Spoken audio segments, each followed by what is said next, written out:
Now, the greatest radio shows of all time.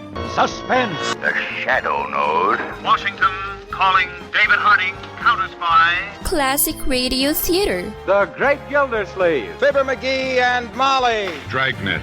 Gunsmoke. The Lone Ranger. Now, step back into a time machine with your host, Wyatt Cox. Good evening, friends of the Inner Sanctum. Crime on this Tuesday with episodes of yours truly, Johnny Dollar, starring Mandel Kramer. Suspense. We'll take a look at the news from 63 years ago today. We'll have an episode of The Whistler, Jeff Regan Investigator, Frank Graham and Frank Nelson, and episodes of Superman. That's all straight ahead on this Tuesday edition of the program. This is the 9th day of July, 191st day of the year, rather. We have 175 days left in the year. By an act of Congress on this date in 1846, the Washington, D.C. area south of the Potomac River returned to Virginia, about 39 square miles. In 1850, President Zachary Taylor died of a stomach ailment. Millard Fillmore became the 13th President of the United States in 1850. In 1868, the 14th Amendment to the Constitution was ratified. It guaranteed African Americans full citizenship and all persons in the U.S. due process of law. Reportedly on this date in 1887, paper napkins used for the first time by John Dickinson at the company's annual dinner. Dickinson stationery manufacturers, so, kind of a offshoot. In 1922, Johnny Weissmuller swam the 100 meters freestyle in 58.6 seconds, and that broke a world swimming record and the 1-minute barrier. In 1982, a microburst forced down Pan Am Flight 759, crashing into the New Orleans suburb of Kenner. Well, all I seen was 3 blocks of houses wiped out, where the 727 crashed when it come into the land, and it had 2 or 3 bodies laying around on the street. And I've seen 4 houses completely wiped out, burning up. It's just mass confusion around there, that's all. All 145 people on board, 8 people on the ground killed in the crash. Musical group The Grateful Dead performed the last concert of their career on this date in 1995 at Soldier Field in Chicago.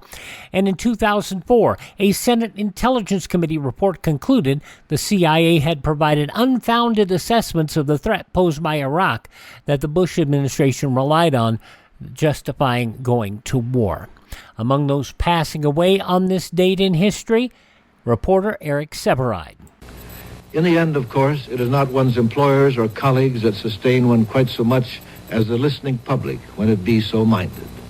And I have found that it applies only one consistent test, not agreement with one on substance, but the perception of honesty and fair intent.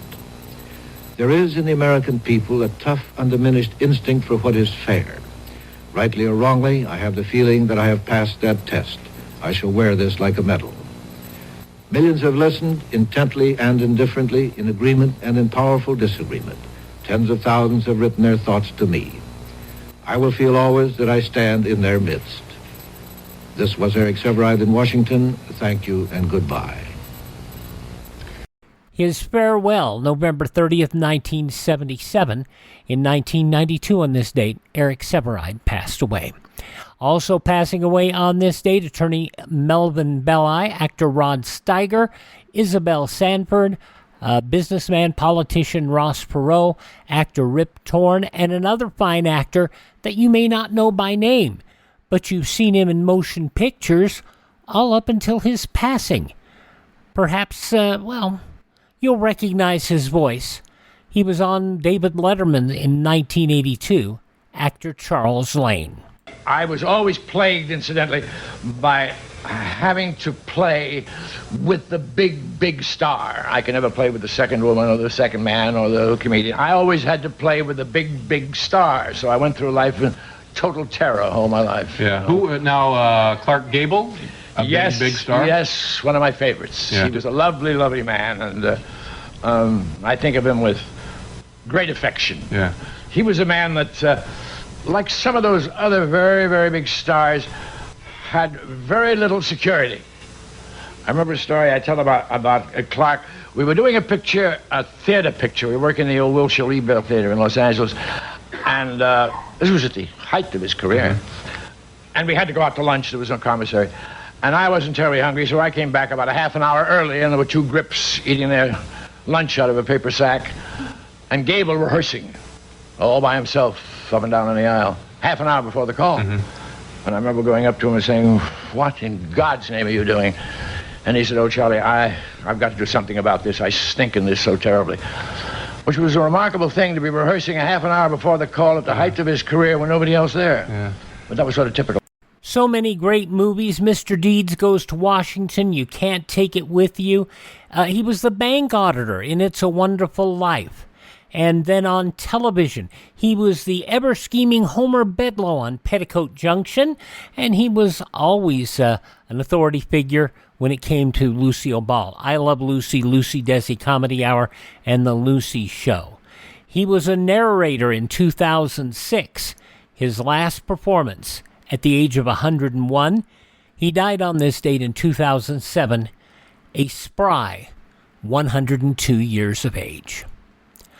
Among others born on this date, let's go to the birthdays, because those are the people who passed on this date. Birthdays on this date, a fellow who passed this year, a wonderful singer, Ed Ames. 1967. Sometimes in the morning, when shadows are deep, I lie here beside you, just watching you sleep. And sometimes I whisper what I'm thinking of, my cup runneth over with love.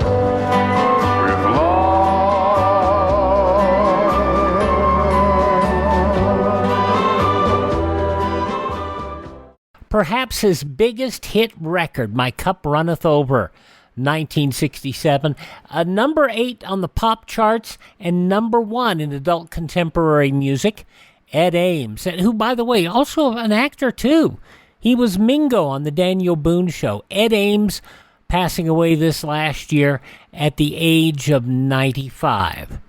Also born on this date, inventor Elias Howe, British Prime Minister Edward Heath, actor, director, singer Vince Edwards, best known as Ben Casey, singer Lee Hazelwood, Some Velvet Morning When I'm Straight. Also, Shaft, Richard Roundtree, born on this date, and football player and actor O.J. Simpson, who passed away of cancer earlier this year at the age of 76. Hi, this is Jeff Foxworthy. It is now time for the birthday announcements. The following people are now officially older than dirt. From the Chronicles of Narnia, Georgie Henley is 29 today. Singer with the Cheetah Girls and actress Keely Williams is 38. From the Wonder Years, Fred Savage, 48. WWE's Sheldon Benjamin, a free agent at 49, but he is still working on the independent scene. Musician Courtney Love is 60. Another pro wrestler, basically retired. His knees are not good. Kevin Nash, 65. At 65, wrestling, I wouldn't. Well, there's some people that could do it. From Top Gun, Kelly McGillis is 67. From L.A. Law and NYPD Blue, Jimmy Smits is 69. John Tesh, not only a composer, pianist, but also a radio host. John Tesh, 72. Author Dean Koontz is 79. And need we leave out a very fine actor, Tom Hanks, who turns 68 today. These pilots were not behaving like human beings, like people who are experiencing this for the first time. Well, they may not be reacting like you did. Immediately after the bird strike, they are turning back for the airport, just as in the computer sims, correct? That is correct. They obviously knew the turn and exactly what heading to fly. They did not run a check. They did not switch on the APU. They had all the same parameters that you faced. No one warned us. No one said you are going to lose both engines at a lower altitude than any jet in history. But be cool. Just make a left turn for LaGuardia like you're going back to pick up the milk. This was dual engine loss at 2,800 feet, followed by an immediate water landing with 155 souls on board. No one has ever trained for an incident like that. No one. From the 2016 motion picture Sully, about Sully Sullenberg, the pilot who had to ditch, and then after a bird took out his engine. Tom Hanks played the role well. 68 years old today is Tom Hanks. Those are just a few of the people who celebrate the 9th day of July as their birthday. And if this is your birthday...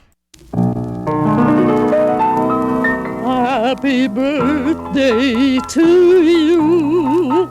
Happy birthday to you. Happy birthday, happy birthday. Happy birthday to you.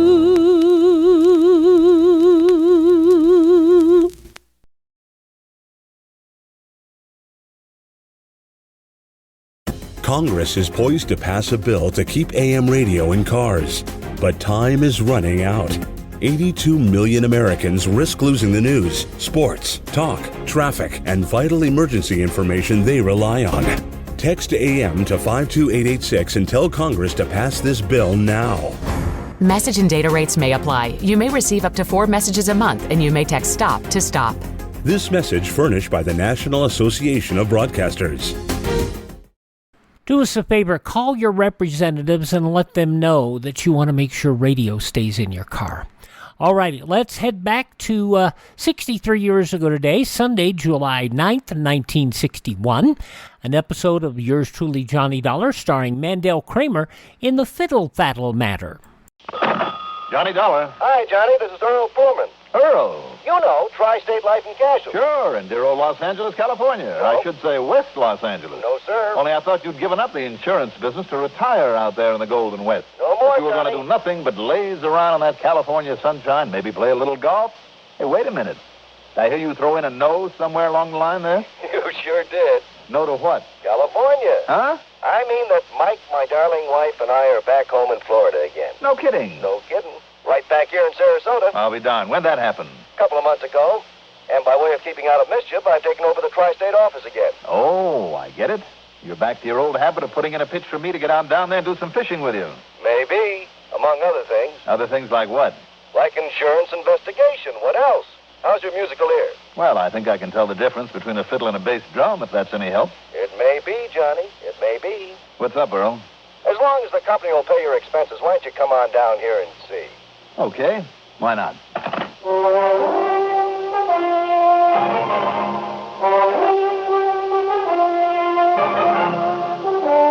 The CBS Radio Network brings you Mandel Kramer in the exciting adventures of the man with the action-packed expense account. America's fabulous freelance insurance investigator, yours truly, Johnny Dollar.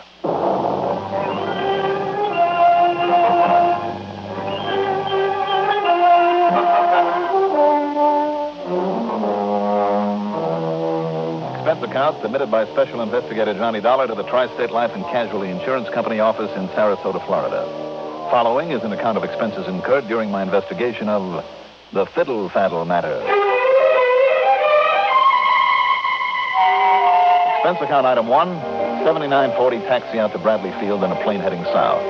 The flight was quick and easy, and by early afternoon I was in the office at 1306 Main Street that Earl shares with another old friend of mine, Don Boomhauer, a prominent real estate operator. Don't let Earl kid you for 1 minute, Johnny. What do you mean by that, Don? Only real reason he wants you down here is to go fishing with him. And maybe in the hopes he can get you to settle down here, which wouldn't be such a bad idea, Johnny. Now, stop making with the pitch, Don. You dig up Earl for me so I can get to work on his insurance problem. Well, I tried. And you did very well. Tell me, do you know anything about why he wants me down here? I told you. No, I mean about the job he has for me. Oh, that. Well, Johnny, it's probably the most unimportant case anybody ever handed you. Did you ever hear of Mr. Joseph R. Tetrick? Nope, never heard of him.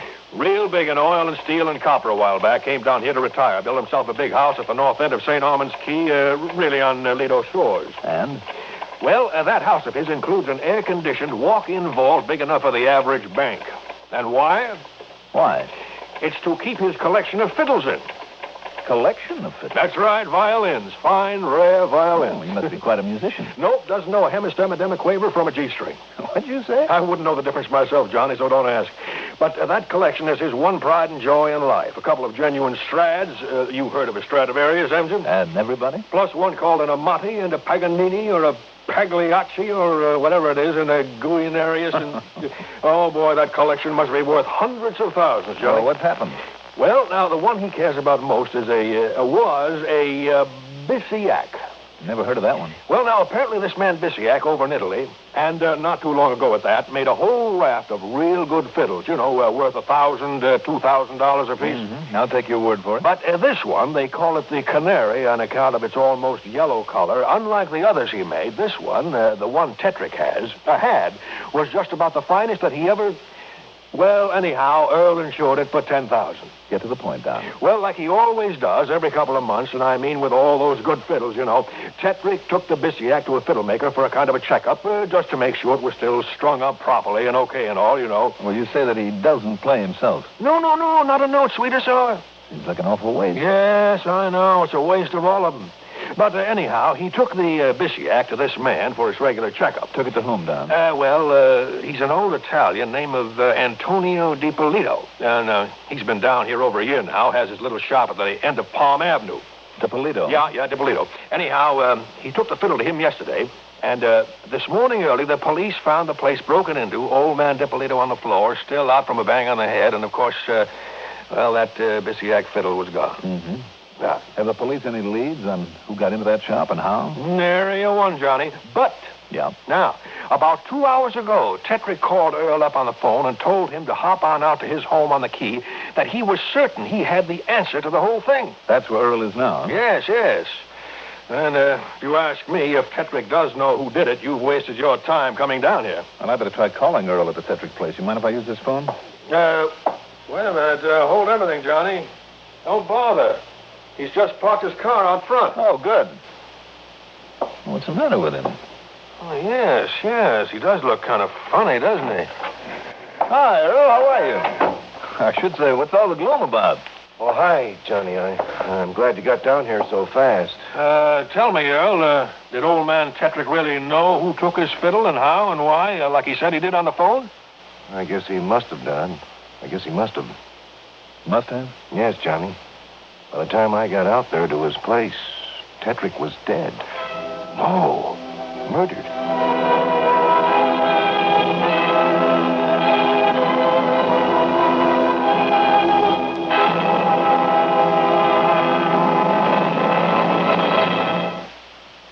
Take a thirsty man and serve him 7-Up. When he wants a fresh, clean taste, just serve him 7-Up. Noon or night, 7-Up is right. A quick, refreshing lift. We're thirsty now, but we won't be thirsty long. 7-Up.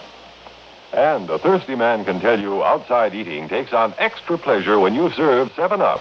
It can be hot dogs on the grill, hamburgers on the broiler, or charcoal cooking that's really extra fancy.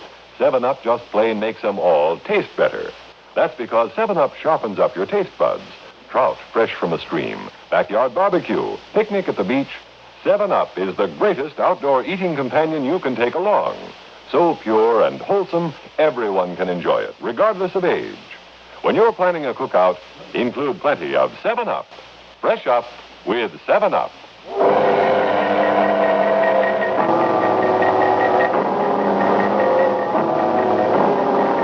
By the time Earl Pullman got back to his office to tell us about the murder of Joseph Tetrick, the Sarasota police had arrived there and a full-scale investigation was underway.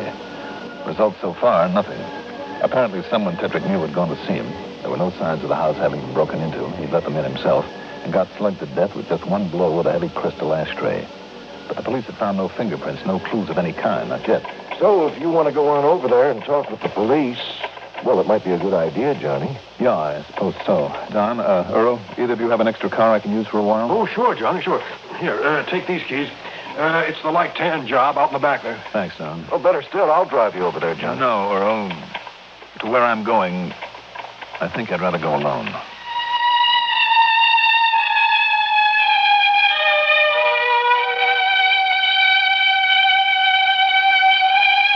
The little shop of Antonio DiPolito, there at the end of Palm Avenue, was just that. Little and dirty and thoroughly cluttered with the tools of his trade. In the dusty fly-specked window, he had half a dozen or so dark brown, cheap violins in a stack of fiber cases. Inside, on a couple of shelves serving as a counter, was the usual stock of strings, rosin, mutes, and so on. Mr. DiPolito sat behind his workbench, a bandage around his head, concentrating on a refinishing job on the fiddle in his lap. Now, let me say again that I'm no expert, but it did strike me that he was doing a rather good job with the varnish that he so carefully, painstakingly applied. He's a kid. He's a crazy kid. The body of the violin took on a sort of old-world patina under his expert hand. These are children. They get us so careless. They drop the violin, they make it a crack in the belly. That's a good violin, Mr. DiPolito? It's maybe $150, $250, but it's too good for the kid. He don't take care of him. So I got to fix up. Put on the varnish. Then he's to look like a $500. Yeah, it looks pretty good. Okay. Now I'm hang it up to here. And he's dry. Yeah. And now, what am I going to do for you, mister? I'm an insurance investigator, Mr. DiPolito. Oh. Oh, yes. It's a terrible thing. Yes, that happened last night. The Beesiac, the beautiful, beautiful canary Beesiac. I call it canary because of its color, I understand. Yeah. Because it had sort of a yellowish cast to it, hmm? And because of the way it could sing, like only the most beautiful violin of a master can sing. Only my own boy, my young Antonio. Yeah, but now the violin is gone. Mamma mia. What a terrible thing. You want to tell me what happened to the Beesiac? I was working on it, Mr. Dollar, Johnny Dollar. See, I was alone. It was very late. And because it was the beautiful Beesiac, I'm pulling down the shades in at the front. I locked the door, just like I'm going to tell the police, so that nobody would have seen me in here so late. Yes? And I'm, I guess I fall asleep. And then I'm going to wake up because I'm hearing somebody in behind me. Could you see who it was? By the time I'm turning my head, he's a hit to me, and a hit to me. I'm going to know. Only is daylight. And I'm going to see the police when he's a bang-bang on the front door, so I'm going to let him in. Well, the door was still locked then? Yes, yes. And he'd come up behind you? Yes. From the window in the back room. Mm-hmm. Come, I'm going to show you where he's break open the window while I'm asleep. Yeah, I'd like to see that. Now, here. You see where he cut the glass? Where he make it the hole to reach in and lock the window? He used a glass cutter and probably some tape to keep the glass from falling and waking you. That's what the police says. Looks like the work of an amateur, though. Why you say that, Mr. Dollar?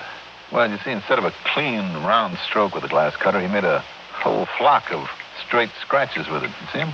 Huh? You feel that? Yeah. The kind of clumsy grooves that he cut? See, senor.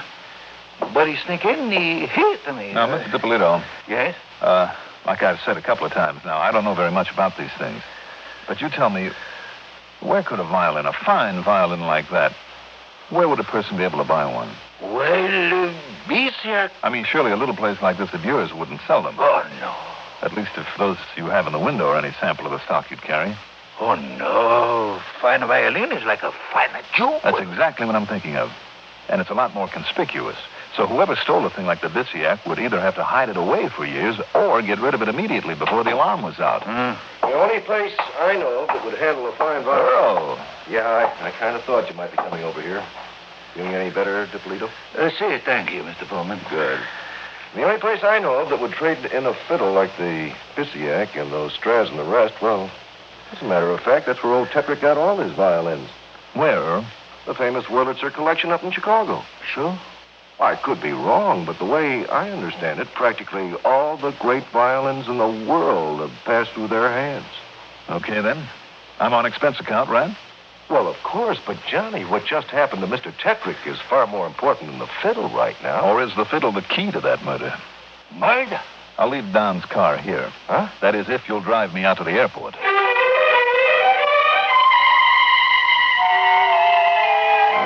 Item 2 is $79.05, plane fare to Chicago. I had a late dinner and spent the night at the Blackstone Hotel. That's item 3. Call it $15 even. In the morning, within 5 minutes of the time they opened for business, I was talking with one of the experts at the Wurlitzer collection. Well, of course, Mr. Dollar will immediately notify every one of our branches, too, New York, Los Angeles, and so on, to be on watch for that Bisiak. Good.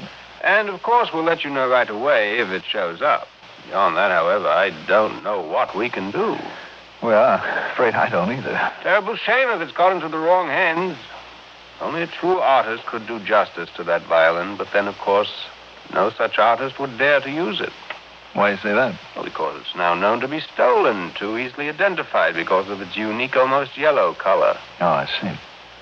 Poor Emil will be heartbroken when he learns of this.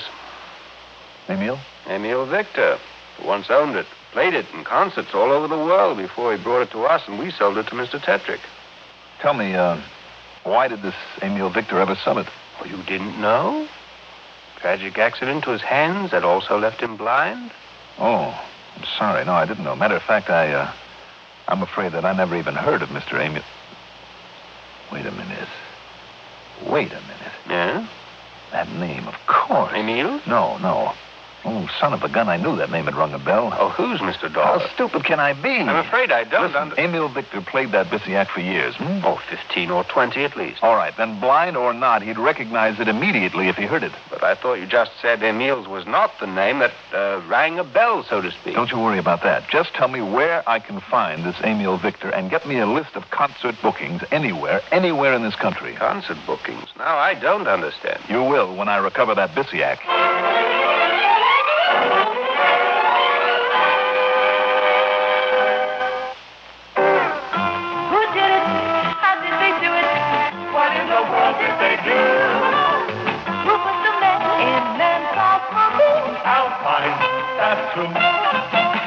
Alpine always tastes rich, never smokes rough. Try Alpine filter cigarettes. Alpine, that's who. Alpine, that's who. Nice.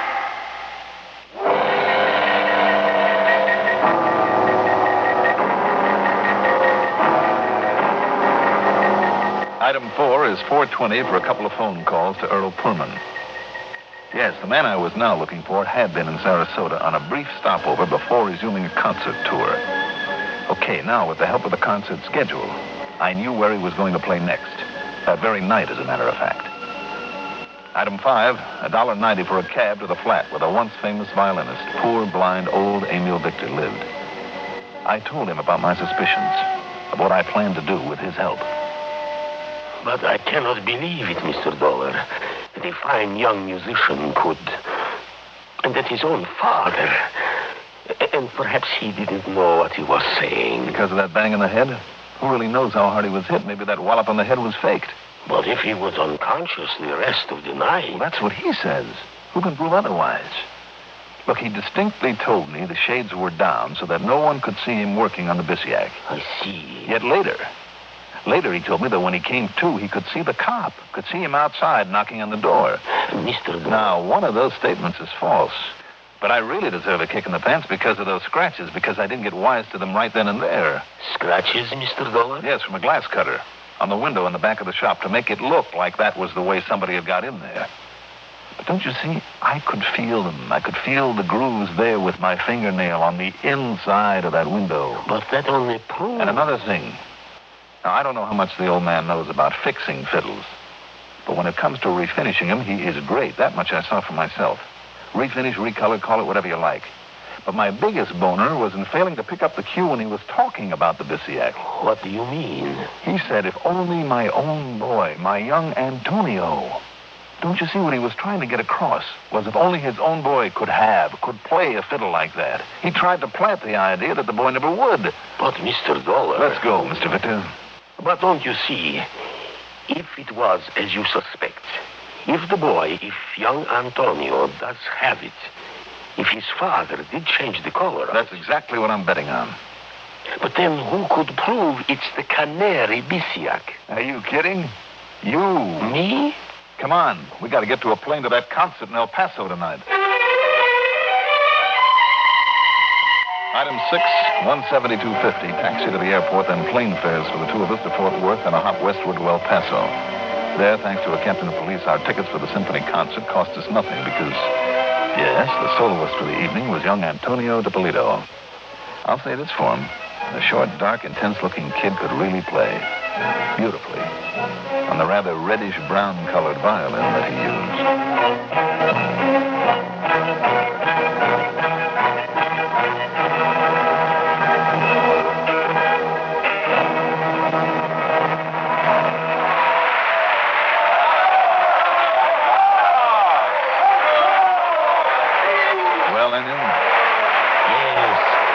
Yes, Mr. It is the Vidiac. I'm sure of it. Absolutely sure?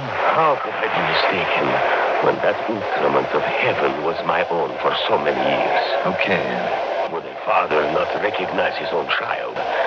And I tell you, the Bisiac was far closer to me than a child could ever be. It was a part of me, as much as my own hands and mind and spirit are a part of me. From the first note that young Antonio played, I knew it was the Bisiac. Good. Even though it does not quite sound the same as it did. What do you mean? Because of the varnish he must have used, the old man, to change the color. Mm-hmm. There is a dryness to the tone that was not there before. It is just as robust, as commanding in its tone as ever. Yet there is a dryness, too, that only I would hear. But it is the Bisiac, the Canary Bisiac. Of that there can be no question. Okay, then, come on. We'll pick up the police and wait for him in his dressing room.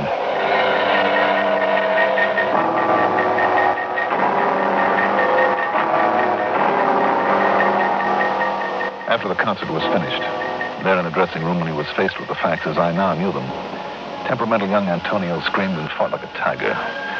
Literally had to be held down by the police. But then when the old master Emile tore into him and really put his heart in it, the kid broke down and confessed. Not only to theft of the fiddle with his father's help, but to the murder of Mr. Tetrick.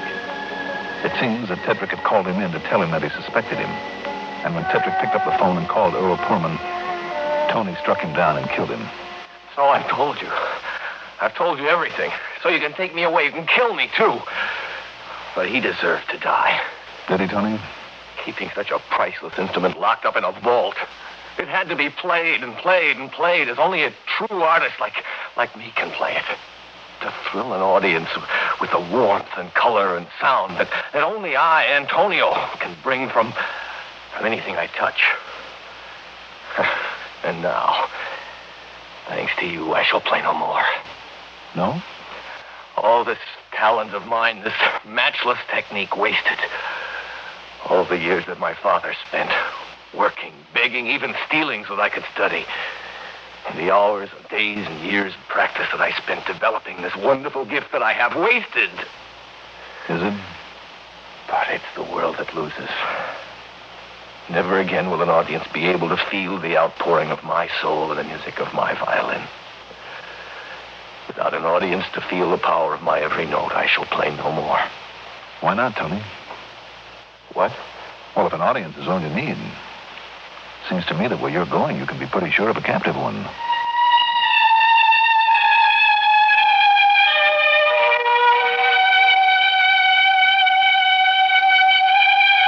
So, from here on out, it's up to the courts. And that means for his father, too. You know, I wonder if the Tetrick estate will put the priceless fiddles in that collection in the hands of musicians where they can be used and appreciated. I hope so. Expense account total, including back to Chicago with Emil Victor and the trip home. That is after a few days of fishing with Earl Pullman back in Sarasota. $681.80. Yours truly, Johnny Dollar.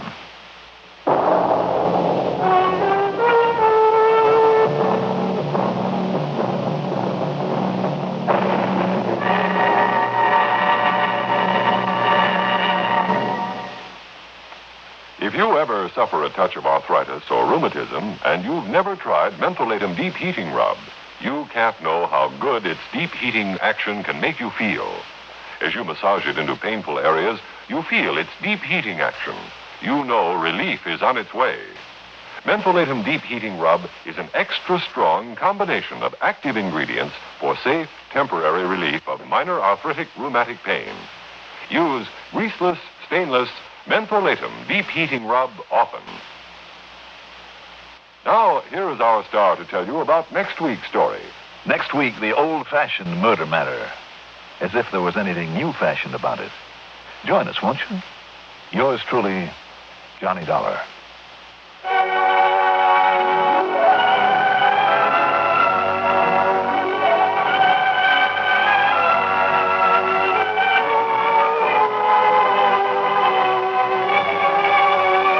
Yours truly, Johnny Dollar, is written by Jack Johnstone. Produced and directed by Bruno Zerato Jr. Musical supervision by Ethel Huber. Johnny Dollar is played by Mandel Kramer.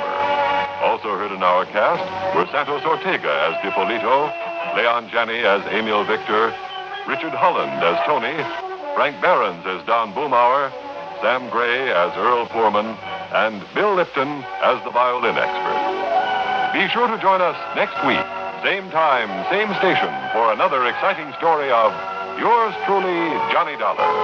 This is Art Hanna speaking.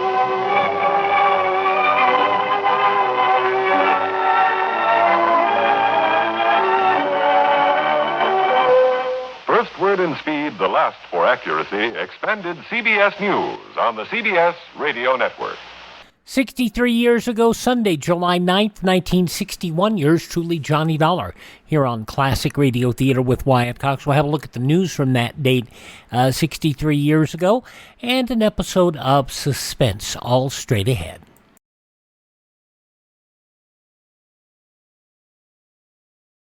Not all careless drivers have accidents, but many such careless drivers cause accidents. A woman driver who drives slowly down Main Street while doing a little window shopping is a menace.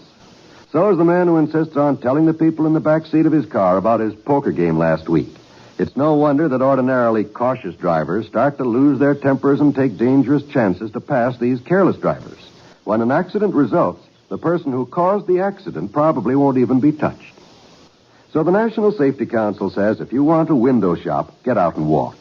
If you are too busy describing one of your sterling feats to pay any attention to traffic, get out and walk. The driver's license you have does not give you the right to endanger the lives of your passengers or other human beings. Driving can be dangerous. Keep your mind on what you're doing, or walk.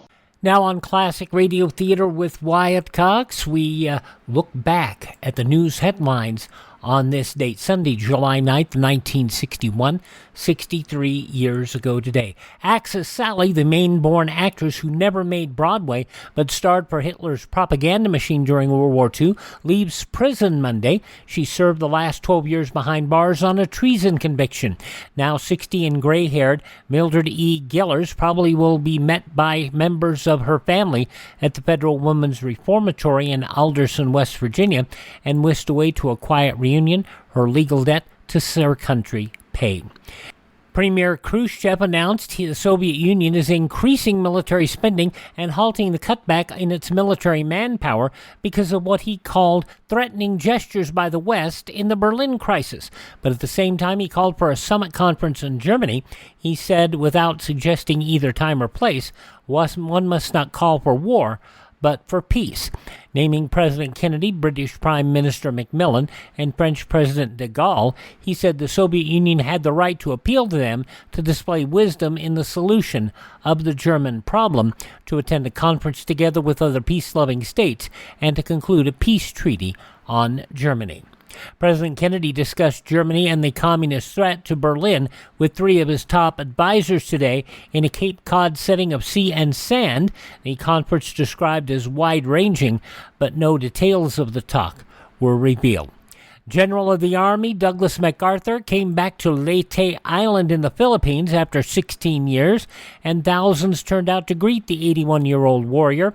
It was the happiest day for the central Philippine port town of Tacloban since MacArthur waded ashore with his troops in October 1944 in his campaign to liberate the Philippines from the Japanese. One man can travel to the moon. Where should he land? Well, on the mountains of the eternal night near the moon's north pole, say 3 scientists. The poetic-sounding hills would be ideal, the scientists said, because they get year-round sunshine, sunlight needed to operate solar-powered equipment and grow plants for food and oxygen. The lunar lore came from O.D.R. Brown and James Finn, Jr., biologist, and Jack Green, geologist, all in North American Aviation's Space Information Systems Division. Federal Communication Commission showing the tougher attitude toward broadcasters promised by its new chairman, Newton Minow.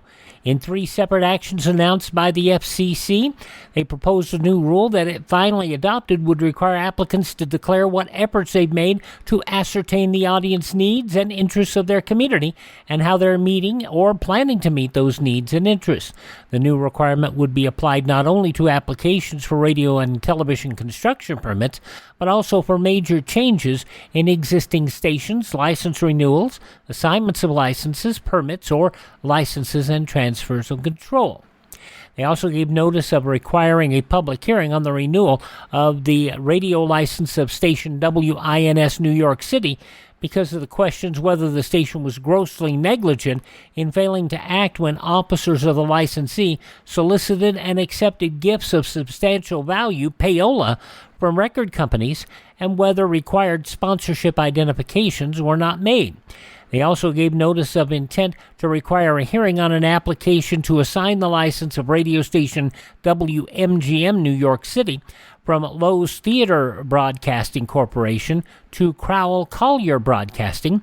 The notice cites complaints concerning alarming announcements broadcast on Crowell Collier stations KEWB in Oakland and KFWB Los Angeles, which are alleged to have incited fear in the listeners and to have caused concerns on the part of local governmental agencies, and charging that the Crowell Collier stations broadcast program material which was vulgar, suggestive, or in bad taste. An attempt will be made soon to launch a new Tyros Weather Eye satellite, one that has a good chance of snooping on hurricanes. Without disclosing the exact date, the National Aeronautics and Space Administration said the attempt to launch the third Tyros into orbit would be made in a further step toward developing a worldwide weather observation system employing satellites. The attempt will be made from Cape Canaveral, Florida. Those some of the day's news stories as reported in the newspapers of Sunday, July 9th, 1961. On your radio, now an episode of Suspense. Epitaph. That's next.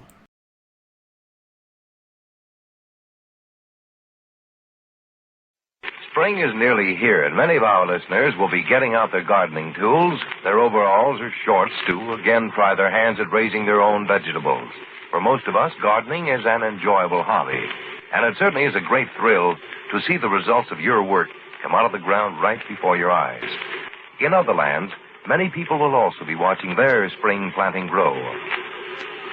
CARE, the Cooperative for American Remittances to Europe, proposes to help meet that need with their new vegetable seed package. It contains 28 varieties of vegetables. In order for families in Europe to start planting, you should order the CARE seed package right away. Total cost, with delivery guaranteed, is $4. Send your orders to Nonprofit CARE, 50 Broad Street, New York, and help a family help themselves. And on this Tuesday Classic Radio Theater with Wyatt Cox, we wrap up our look at the Sunday on this 63 years ago today, July 9th, 1961.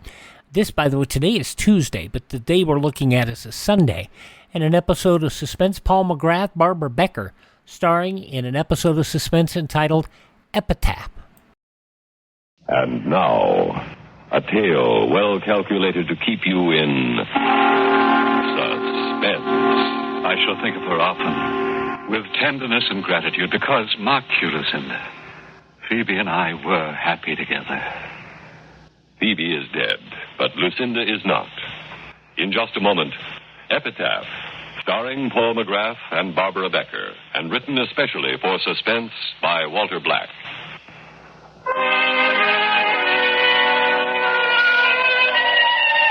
Oh, how bitter the wind is. I almost didn't come today, dear Phoebe, but I couldn't disappoint you. And see, a new wreath for you. Here, at the corner of your headstone. Here lies Phoebe Howell Etheridge, beloved wife of Martin Pierce Etheridge. Born September 19, 1843. Passed away February 26, 1892. Grieve not, for we shall meet where angels sing. Oh, Phoebe, Phoebe, how I miss you. I warned you no good would come of marrying him, yet you were so sure he loved you. I knew it was only your money he wanted. But he shan't profit by your death. I promise you that, my sister.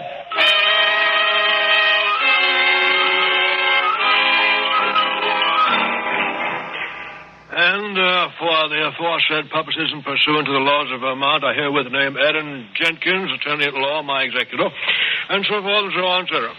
Well, the will itself is simple and direct. To your housekeeper, Agatha, Miss Phoebe has left a most generous bequest of $1,000, and to your maid Mary, the sum of $500. I assume Miss Lucinda and Mr. Etheridge, you will retain their services? Well, that is entirely up to Miss Howell. With Phoebe gone, they're all I have left. Naturally, they'll remain. Naturally. Well, let me see here now. Oh, yes, to you, Miss Lucinda, your sister left her gold brooch, which I understand was your mother. Yes. Now, she felt that with your half of your father's estate, you had no need for Get on with it, Mr. Jenkins. Yes, of course, my dear. Sorry. Let me see. To my beloved husband, Martin Pierce Etheridge, I bequeath the remainder of my estate, including my half of the house known as the Howell Mansion, in the fond hope that he and my dear sister will continue to live there. I can't bear any more of this.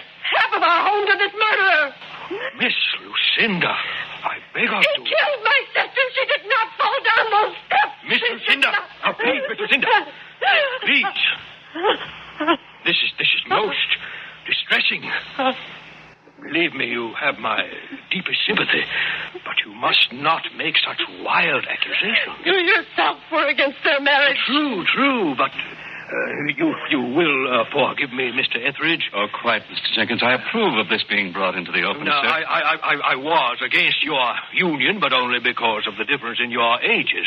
After all, Miss Phoebe was 13 years your senior. Yes. And I'm sure that when Miss Lucinda has time to reflect, she will feel differently. It is my most fervent hope, sir. Well, your attitude does you credit, sir. Miss Lucinda, if I may be permitted to make a suggestion, get all the rest you can. You have been under a great strain. I bid you a good day, Miss Lucinda. Goodbye, Mr. Jenkins.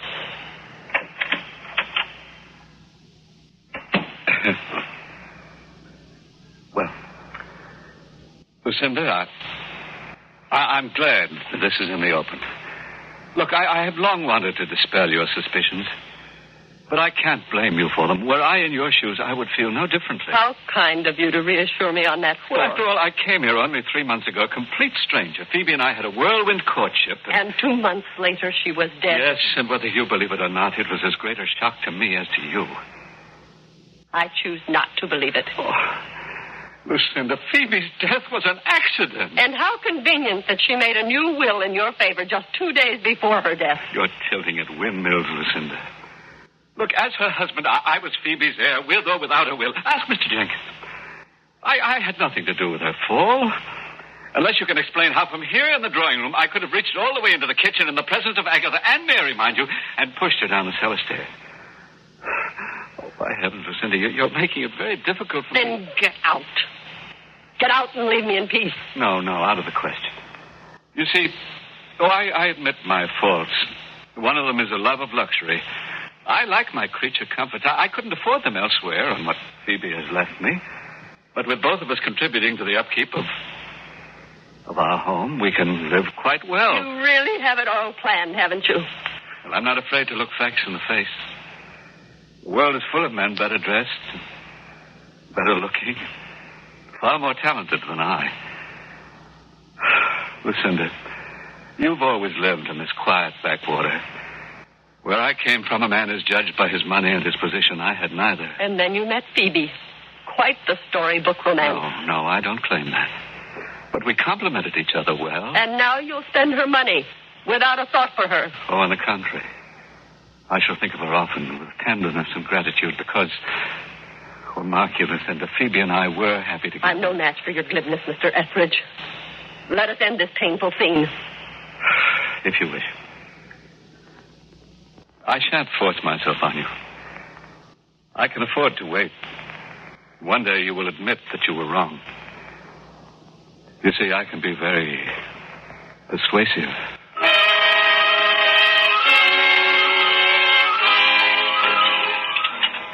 Aggie, couldn't I leave the dishes tonight? I'll do them first thing in the morning. What's your hurry?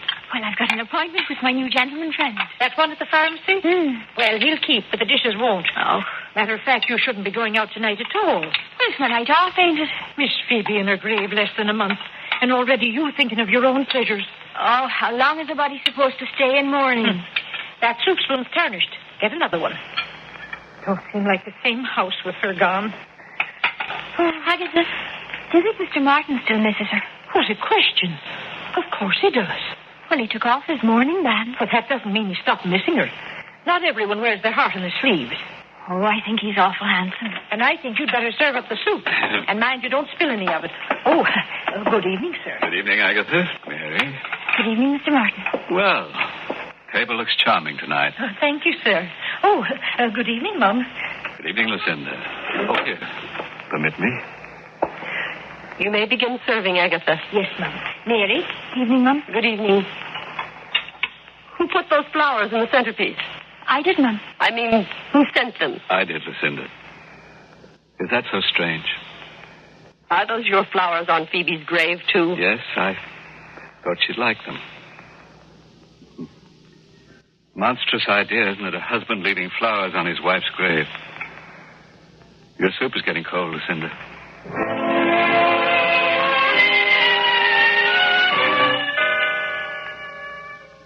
Why do you keep staring at me?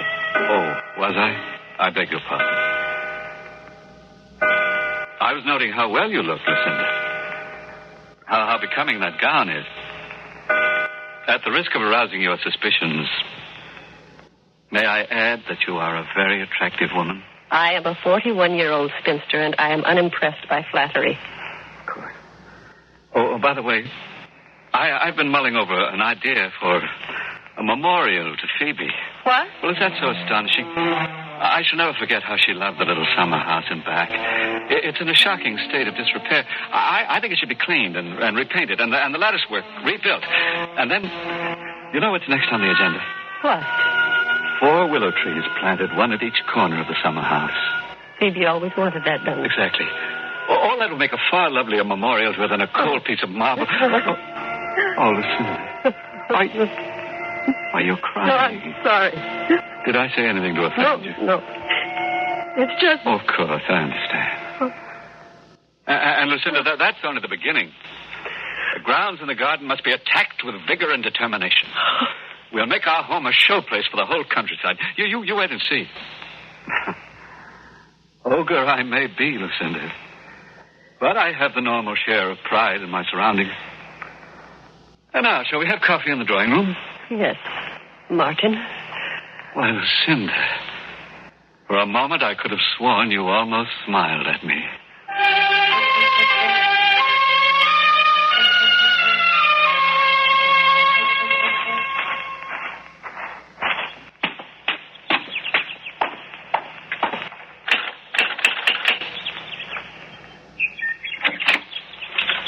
Oh, well, good afternoon, Agatha. Is Miss Howell in? Oh, good afternoon, Mr. Jenkins. Yes, Mr. Cinder's in the library. Thank you, Agatha. You, answering the door, these days? Mary's off on an errand, sir. Oh, well, I thought she might have taken her inheritance and gone for a trip around the world. Don't bother to announce me, Agatha. Very well, sir.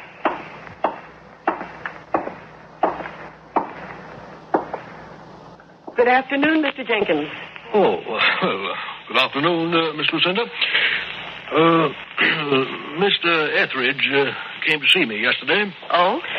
Yes. He feels that you resented sharing ownership of the mansion with him. Did he say that? No. He said only that he felt you would be happier if the place were entirely yours. But I have never... Acting upon his instructions, I have drawn up this bill of sale, which he has already signed, selling you full title to the house and grounds for the sum of $1. If you will allow me to say so, my dear Miss Lucinda, I consider this gesture unbelievably noble. Especially in view of your attitude toward Mr. Etheridge. No. Oh, I beg your pardon? I could not allow it. Well, he says he wants to do it. I could not possibly accept. Oh, Miss Lucinda, have you changed in your feelings toward him? I was overwrought. Oh, well, of course. Well, then I'm delighted to hear you say so. Am I to take it then that you refuse his offer? Give me that paper. There. That is my answer. Oh. Well, Miss Lucinda, I am very glad. Take an old man's advice. Tell Mr. Etheridge what you've done. It will clear the air.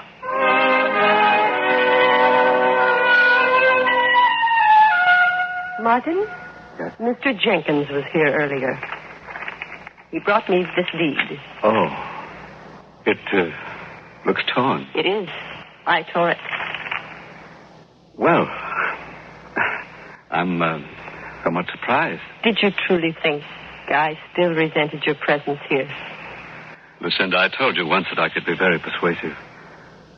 But as the months have gone by, I came to realize what a wrong I was doing you.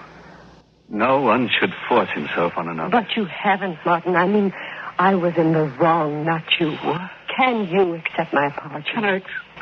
Oh, not one more word, my dear.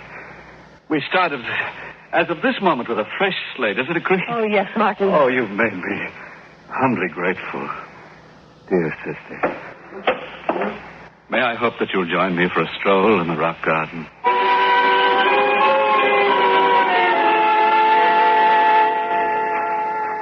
Phoebe would have loved what you've accomplished, Martin. It's a miracle.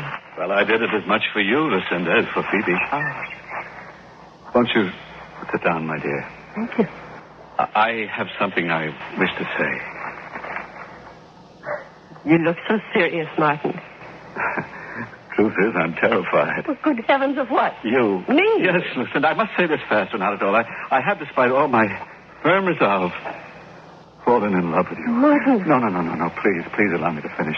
I don't dare to hope. I have no right to expect that you'll share my emotions. But I think you have come to like me. Oh, yes, Martin. And I have the presumption to feel that in time you can learn to care for me as I do for you, my dear. For my part, I have no greater ambition than to spend the rest of my life making you happy. Oh, Lucinda. Dare I be completely honest? It has always been you. Martin. Oh, I had the tenderest of feelings for dear Phoebe. But it was you I was drawn to. Oh. You would have nothing to do with me, so I turned to Phoebe. Lucinda. Yes. I'm asking you to marry me, my dear. May I have your answer? Oh, my... If I've said anything to upset... Oh, no, Martin. One can cry for joy, too. Then your answer... I will marry you whenever you wish. Oh, my dear Lucinda. May I sit? My knees are a bit weak. Oh, how I love the sound of your laughter. In the days to come, my dear, we must make sure that you laugh often. Oh, I will, Martin, I will. Lucinda. Yes. One favor, my dear. What? That deed you tore up, I would like to have Jenkins make up another. The house should be yours, free and clear. Oh, Martin. Yes, now, suppose, my darling. Just suppose something should happen to me before our marriage. Well, what do you mean? Well, I have some distant relatives, and under the law, they might attempt to claim half the property. We couldn't have that. Such morbid talk, Martin. I'm thinking of you. Martin, what if something were to happen to me? I'd want to know that you inherited my half. Why don't we make out duplicate deeds? Well, actually, of course, we should make wills. Duplicate statements leaving whatever we might decide to leave to each other. And then having them witnessed by two disinterested persons. Agatha and Mary. What about them? Our witnesses. Are you serious, my dear? Aren't you? Well, of course, but... it doesn't have to be done today. You'll wish to discuss it with Jenkins. You are to be my husband, Martin. What would I discuss with Jenkins? Whether it is proper to make out a will in my husband's favor? Oh, of course not. Well, we could do it now, and I'll take them to Jenkins tomorrow or the next day, and tonight we'll have a little betrothal party. Just the two of us.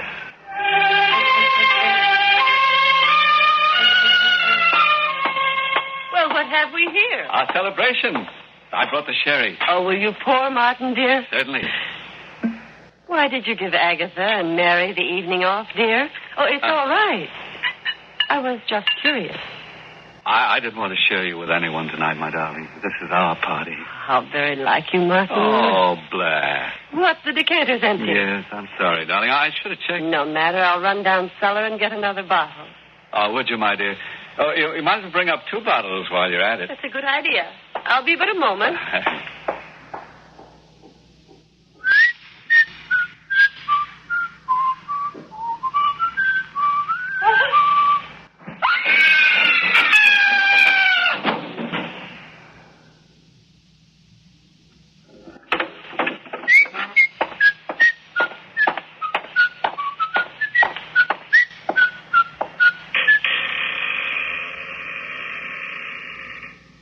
Lucinda?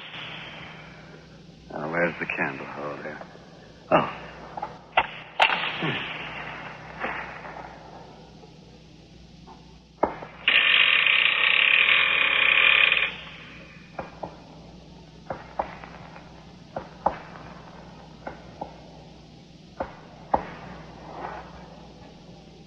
Lucinda? Let's see. Wire. It's just about here. Yes. I have it. Well, we mustn't leave that here for nosy Jenkins. Well, those females to discover, must we? There we are.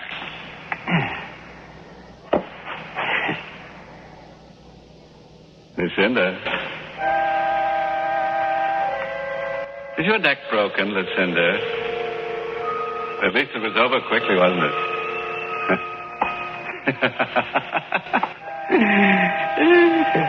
I do dislike cruelty. I'm pleased that you didn't suffer.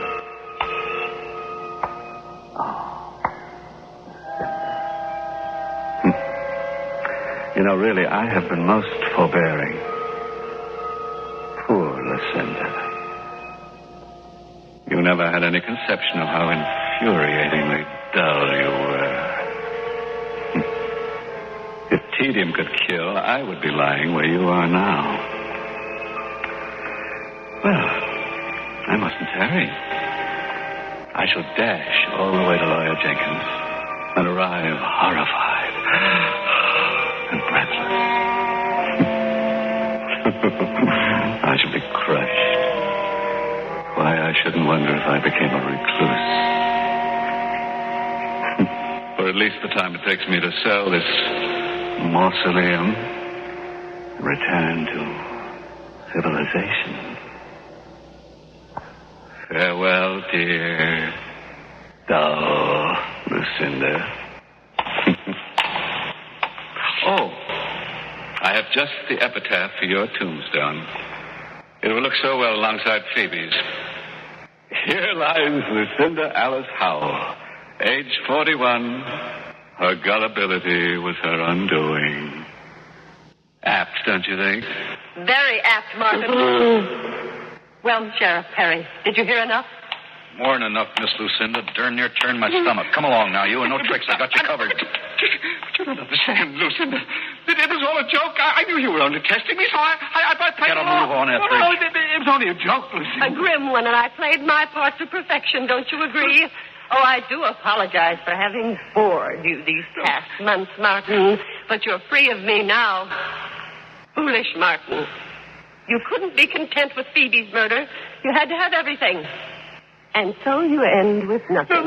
No. Listen. You know, for a long time I seriously considered savoring the exquisite pleasure of killing you myself. But then I decided to allow the law to do it for me.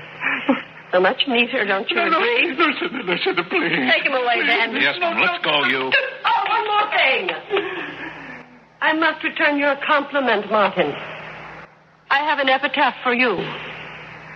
Here lies Martin Pierce Etheridge, aged 36.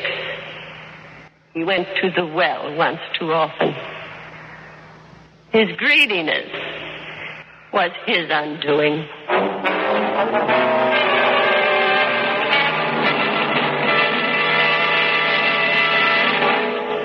Suspense. You have been listening to Epitaph, starring Paul McGrath and Barbara Becker, and written especially for Suspense by Walter Black. In a moment, the names of our players and a word about next week's story of Suspense.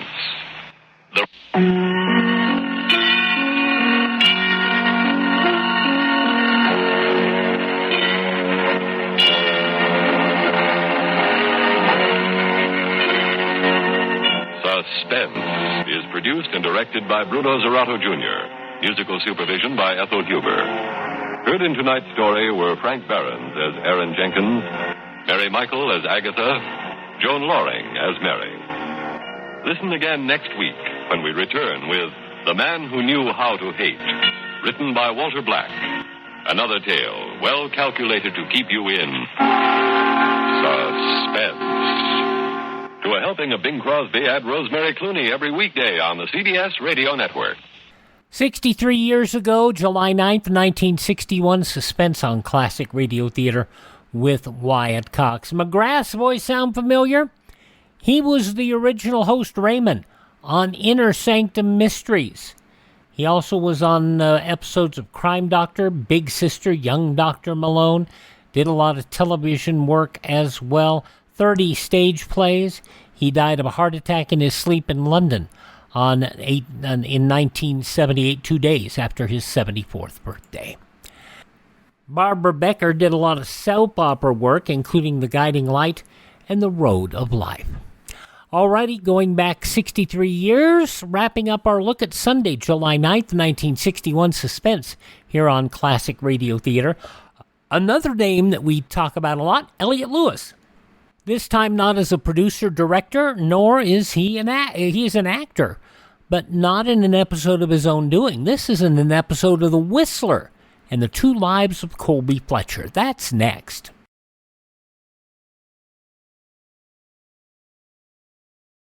What are your dreams for 10 years from now? Perhaps you'd like to travel abroad. In 10 years, comfortable tourist accommodations will certainly be available. This also applies if your travel plans are along the lines of see America first. If you're wondering how you can be sure of having the money at that time, buy savings bonds. Perhaps you haven't been considering travel. Well, if you've been counting on future leisure time or a college education for your children, a farm or business of your own, a retirement income or a home of your own, the solution is still the same. Buy savings bonds. Purchase them the easy, automatic way, where you work through the payroll savings plan, where you bank through the bond-a-month plan. Savings bonds are profitable. For every $3 invested today, you'll receive $4 when your bonds mature. So buy United States savings bonds through the payroll savings plan or bond-a-month plan. And remember, automatic saving is sure saving. Comedy tomorrow on Classic Radio Theater with an episode of Granby's Green Acres, the Hal March Too Many Cooks Summer Series, Our Miss Brooks starring Eve Arden, an episode of Have a Gun Will Travel, not so comedic, and an episode of Lum and Abner. That's all coming up on our next program. And then on the following day, we will have the Chase and Sanborn Hour, an episode of the Mercury Theater on the Air, Dracula, and another episode of Superman. So we're going to have a wide-ranging Thursday. But on this Tuesday, let's get on with an episode of The Whistler. Elliot Lewis starring in this episode from 77 years ago, July 9th, 1947, and the Two Lives of Colby Fletcher. The Signal Oil Program, The Whistler.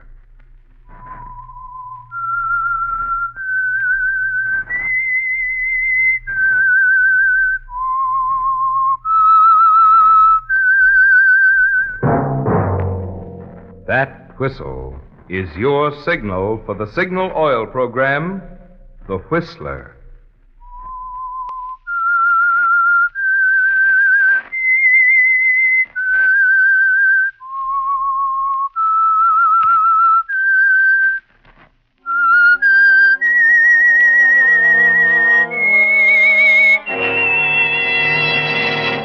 I am the Whistler, and I know many things, for I walk by night. I know many strange tales hidden in the hearts of men and women who have stepped into the shadows. Yes, I know the nameless terrors of which they... Yes, friends, it's time for the signal oil program, The Whistler. Rated by independent research, the most popular West Coast program in radio history. And Signal gasoline is tops, too. Tops in quality. It takes extra quality, you know, to give you extra mileage. And Signal is the famous Go Farther gasoline. So look for the Signal circle sign in yellow and black that identifies friendly dealer-owned Signal service stations from Canada to Mexico. And now the Whistler's strange story. The Two Lives of Colby Fletcher.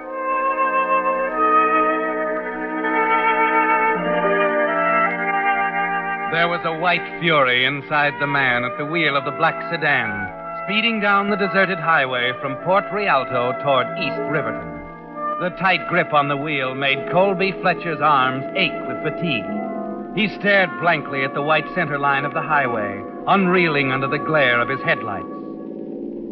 Then he saw him, a man walking ahead on the right shoulder of the road.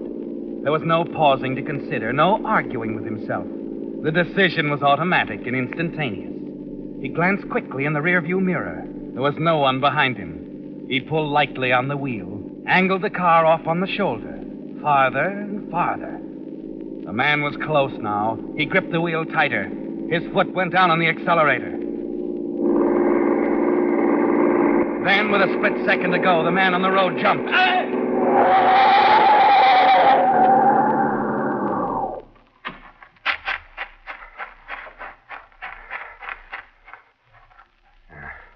Only clipped him. He's just stunned. I'll have to finish him off with a tire iron.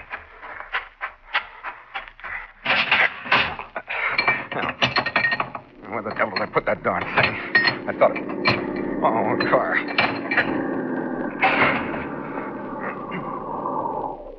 Something wrong, buddy?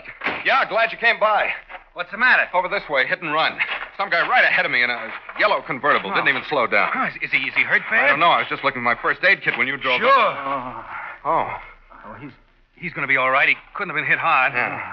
Well, look, I can take care of him now. Why don't you go phone the highway patrol, see if they can run down that yellow convertible. It couldn't be far. Okay, you sure that there's a hospital in Port Rialto. I'll have him there in 20 minutes. What happened? How do you feel, buddy? I don't know yet. He seemed to come right for me. Yeah, this fella saw him, a yellow convertible. Yeah, here, let me help you up. There you go. Oh, thanks. What's your name, mister? Morgan, Jim Morgan. I'm okay. Guess I'm pretty lucky. You sure are. Okay, pal, I'll phone the highway patrol. Sure thing. I'd still have a doc look me over if I were you.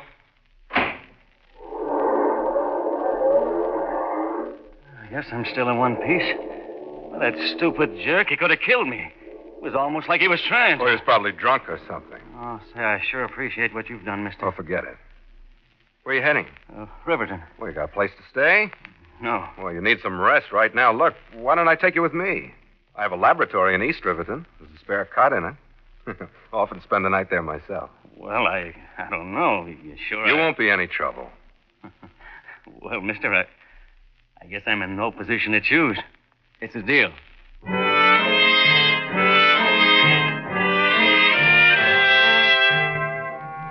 Yes, it's a deal, Colby. Not quite the kind you planned on when you deliberately tried to run down the man at the highway, but close enough. The important thing is that he's agreed to spend tonight on the cot in your laboratory at East Riverton. And you realize as you talk to him that the desperation that prompted your decision at the wheel wasn't misplaced. That here at long last, you found the keystone for the arch you began to build so carefully months ago. And as you chat with Jim Morgan, driving along beside him in the night, Your mind runs back over it all again, back to early spring, and the little informal meeting with your wife Cynthia's father and some of his friends. On that afternoon, the foundation of the arch was laid. Yes, you remember that meeting very well, how they listened to every word you said. And that's about it, gentlemen. You may feel that it's because Ralph here, my father-in-law, has a great deal of faith in me. Well, he's been very kind. But I believe in this process. It's become my life. It can and will work. We believe it can, too, my boy. Yes, we got a lot of And I'm happy to tell you that Mr. Adamson, Knowles, Fredericks, and I have agreed to put up the money to get things started. Yes, that's right. We're ready to back you to the tune of $15,000 and purchase that abandoned warehouse out in East Riverton.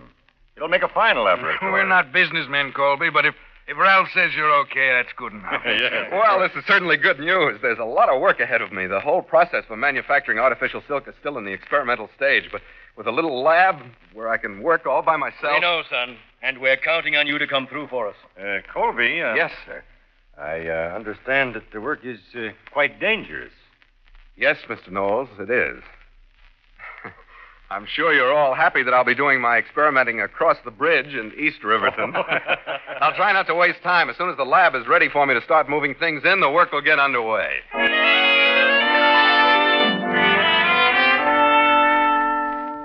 You smiled reassuringly into their eager, gullible faces, anxious for the return your experiments will bring them.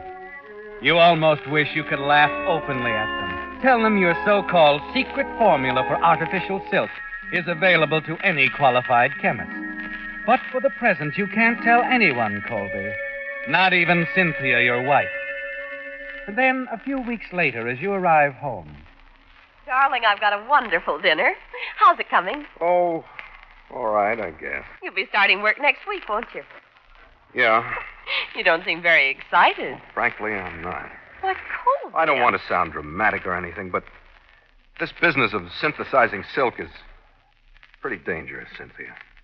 At one stage in the process, the stuff's terribly explosive. If anything went wrong, You never told me that. I didn't want to worry you. You see, I'm not concerned about myself. It's you, dear.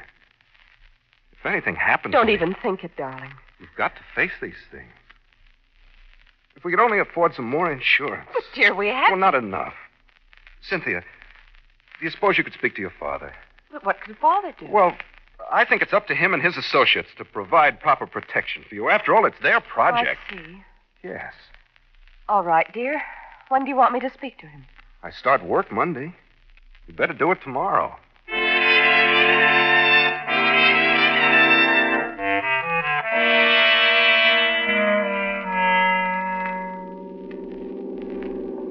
Well, all I can say, Colby, is that I'm impressed with the laboratory. Highly impressed with my visit. I'm glad you are, Ralph. Thought you'd be glad to have a look now that I'm ready to get underway. The rest of the backers are curious. Mind Not if at all. Give them a full report. After all, it's their money. I can let them know at the luncheon meeting next week. Oh, fine. Oh, here's the toll gate. I've got 2 bits handy. Yeah. There you go. Thanks. Yeah, Mr. Fletcher. Oh, Barney. A little late tonight, aren't you? Had an inspection tour tonight, Barney. Here you are. Thanks. Is he keeping you busy, Barney, running back and forth to the laboratory? Yes, sir. Got to be nice to him, too. When that plant gets built over there, Mr. Fletcher's employees will just about get this old bridge paid for, you know. Okay, Barney. Good night. Good night, Mr. Fletcher. There's a man with vision. Yeah. You know, Ralph, I've decided that's what I need. Oh, what do you mean? In this kind of business, a man has to look ahead, recognize a few facts. Huh? I tried to impress your friends with the hazardous nature of these experiments. I hoped that would be enough. Apparently, it isn't. You mean about the insurance? Exactly. Cynthia mentioned it to me. Told me how you felt, and, well, we agree with you. How far does that go? We'll be glad to help finance some insurance for you. Ralph, I know I can speak frankly with you. Oh, of course. I came here to Riverton with just enough to get by on. The only thing I had was a formula for synthesizing silk, nothing more. I'm a relatively poor man. But that shouldn't last long, The problem is now, Ralph. I'm going to undertake a series of very hazardous experiments. I'm going to have to insist on the proper protection for Cynthia. Frankly, I can't begin to afford it. How much is proper protection? $100,000. What? Does that seem unreasonable? Well, it's a lot of insurance. It's your project, Ralph. If I'm going to risk my life to make money for you, it seems only fair that my Lord, wife... I realize that, Colby, but we can't pay for anything like that. Colby, I know you should have protection, but $100,000, they'd never go for it. Why, the premium'd be all out of reason. I see. Well, then, I guess you'd better tell him I can't go ahead with the work. Well, that's hardly fair. And it's hardly fair to expect a man to undertake work like this with no protection for his wife. Can't you see that, Ralph? All I can see at the moment is Everett Adamson hitting the ceiling when I tell him you want a policy that large. He'd never go for it. Then it's your choice, Ralph. You can tell him that Wait I won't a minute. Let's not go off half-cocked, Colby. Well, really? I think I can go this far. I can arrange a temporary coverage. Sanders of Edinburgh will take it. It'll cover you for accidental death for the next 7 days, until I can bring it up with the others at the meeting next Wednesday. For the full $100,000? Yes. Effective tomorrow morning. Then I'm fully covered for $100,000 until next Wednesday. That's right. Until next Wednesday.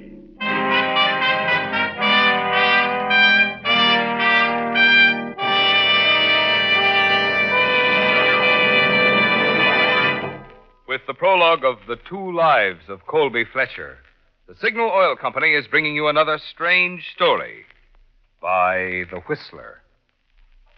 But now I want to tell you a tale in which the villains were overage automobile tires, and the victims were those unfortunate drivers whose holiday trips last weekend were spoiled by tire trouble, or by the kind of accidents that faulty tires can cause.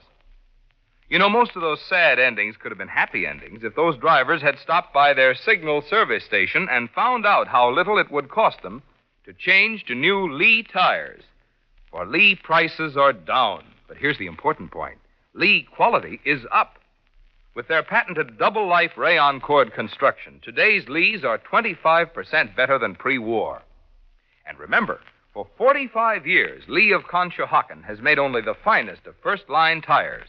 So good, in fact, that 97% of the car owners using Lee tires say they will buy Lees again.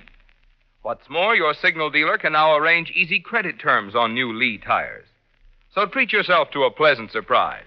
Stop by your Signal service station and find out what a generous trade-in you can get for your dangerous, worn-out old tires when you change to new Lee tires. And now, back to the Whistler.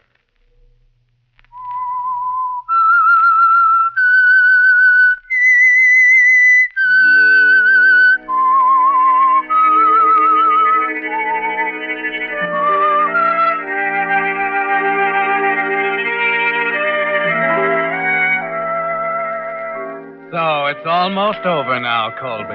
The planning, the promotion, the salesmanship that went into that little laboratory across the bridge in East Riverton. And it's been a terrible strain, extending back over months, for everything. The reputation you carefully built, the friends you cultivated. Even your marriage to Cynthia was part of something bigger. Something to do with the tragic death of a young scientist named Colby Fletcher in a laboratory explosion. Of $100,000 in temporary insurance for a weeping widow whose tears, at least until after she received the money, would be genuine. And you know she'll go along when the time comes, don't you, Colby? You know that then you can return to her, that somehow she'll understand, that the two of you can live your second life somewhere over the horizon. But for the next 7 days, Cynthia must know nothing. It's safer that way. I wish you'd have some more dinner, dear. I'm sorry, Cynthia. I just don't seem to be hungry. You're worrying me terribly. Now, don't be that way, darling. I can't help it, Colby. It's our work, our future, but why am I left out of it? I want to help you, Colby. I want to feel I'm I've told you 100 times why you can't, dear. It's very dangerous, and I don't want you around. Can't you understand? If you're in danger, I want to be in danger, too. There's no life for me without you, darling. There'll be a time when you can show how much you love me. I can't say any more now. What do you mean? Let's not talk about it. But, Colby, it isn't clear. Never mind now. Let's not discuss it anymore. I'm very tired, and I suppose I have no right to ask these things, but I just want you to know it's because I love you very much. I'm sorry, darling. I shouldn't get annoyed. I'm just tired and worried, and Come on, I think we'd better turn in.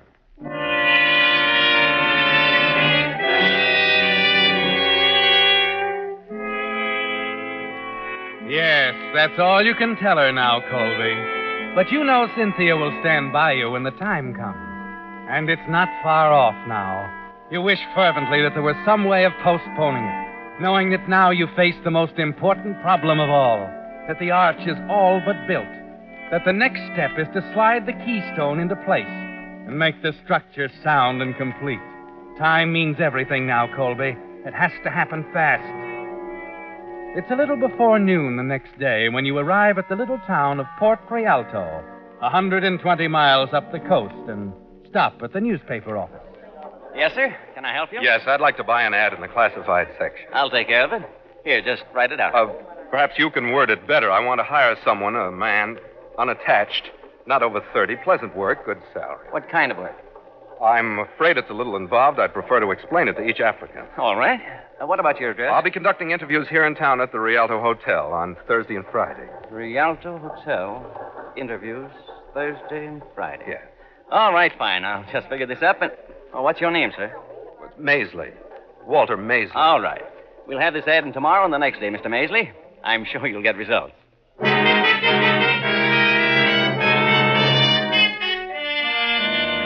You hope he's right, Colby. You have 6 days left. 6 days in which you're fully protected by the temporary insurance arrangement with Saunders of Edinburgh. 6 days until the matter is taken up in detail at the meeting. And you're afraid of what might happen when the discussion centers on your $100,000 policy. You waste a trip to Port Rialto on Thursday. There's no response to the advertisement. But Friday is more encouraging. Several applicants are waiting at the Rialto Hotel, where you're registered as Walter Maisley. You interview them carefully, one by one. And where have you worked before, Adams? Any place near here? No, sir, but I've had a good deal of lab experience. I can get letters for you, Mr. Maisley. Well, that shouldn't be necessary, Adams. I think that the only reason I quit and came to the West Coast is because of an uncle near River. An uncle? Yes, sir. My uncle's getting along in... Never mind, Adams. I haven't time to discuss your relatives. I have other applicants waiting. But I don't understand. I'm sorry, Adams. You won't do.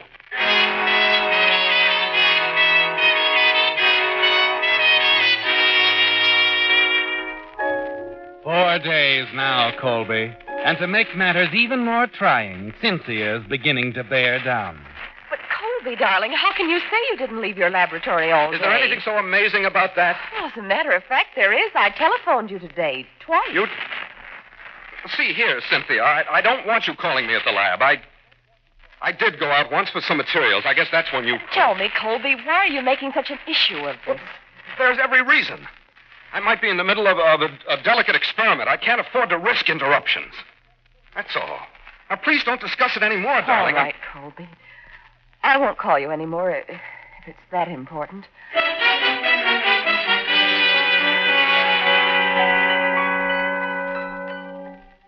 And it is important, Colby.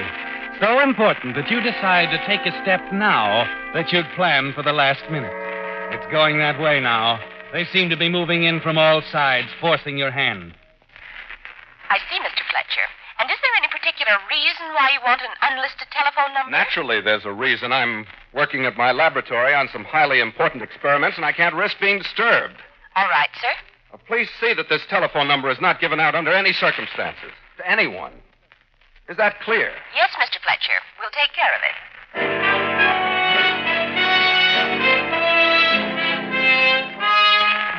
When you make your last trip to Port Rialto, there's only 1 day left before your temporary insurance expires. You're still looking for the keystone to the arch.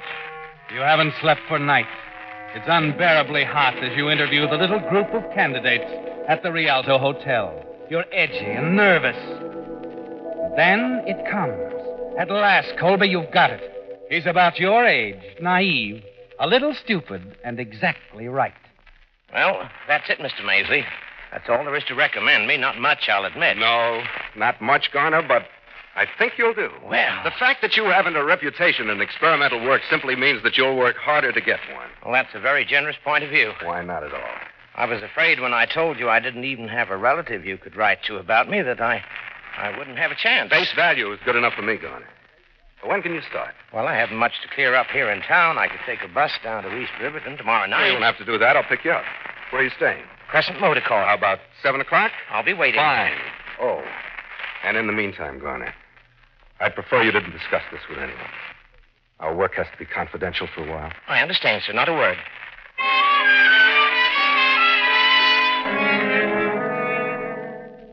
Yes, Colby, you've made a good choice. A man who doesn't ask questions. A man without friends, no connections. A man who can take your place in the little laboratory at East Riverton, so that his remains will be taken for yours after the explosion. There's little left to arrange now. On the way back, you run over the final details in your mind. You remain at the laboratory late that night, working, but not on the synthetic silk formulas they all believe. No, Colby. The hours are spent in setting up the explosives, which you've kept so carefully hidden. You run the detonation wires to a spot behind your desk, where it will be a simple matter to tie them into the telephone. And that's all, Colby. Until tomorrow night, when you bring your new assistant, Garner, onto the scene. Driving home across the toll bridge, you think about Cynthia and how she's going to react to it all.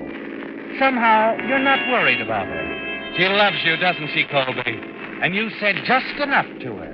Just enough. There'll be a time when you can show how much you love me. I can't say any more now. Yes, Colby. And Cynthia will show you. Prove that she loves you no matter what you do. Even when you borrow a life. The next night at exactly 7 o'clock, you keep your appointment in Port Rialto. Crescent Motor Court. There's the place.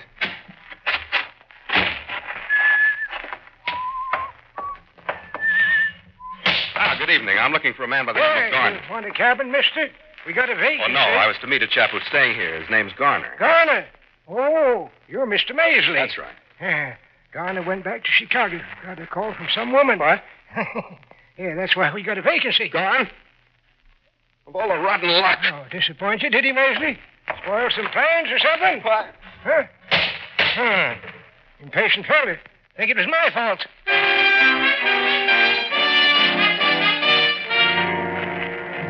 And that's what brought it on, wasn't it, Colby? That white fury that gripped you as you sped back along the deserted highway from Port Rialto. The fury that made your decision for you when you saw the man walking ahead on the right shoulder of the road. With no time left now, with defeat staring you in the face, you intended to kill him when you edged your car off the road. Planned to take a dead man to your little laboratory and push your plan through regardless. But the desperate move was the wise one, wasn't it, Colby? And the man you tried to run down is sitting beside you, grateful because he thinks you saved his life. And because you've been kind enough to offer him a place to spend the night on the spare cot in the office of your laboratory. This the place? That's right. You picked a lonely spot to work. Oh, it isn't bad. Ideal for my purpose. Conducting some sort of experiments, huh? Yeah. Nothing serious, more or less of a hobby. Here, I'll open the door. Sure break for me. I don't know where I'd have ended up tonight. No money, no friends. Oh, you've got a friend. Make yourself at home. Hey. This is neat. I tried to make it comfortable. Cot's over there. If you'll excuse me a minute, I'll just check the lab. See if everything's all right. Go right ahead. But I can tell you, everything's all right with me.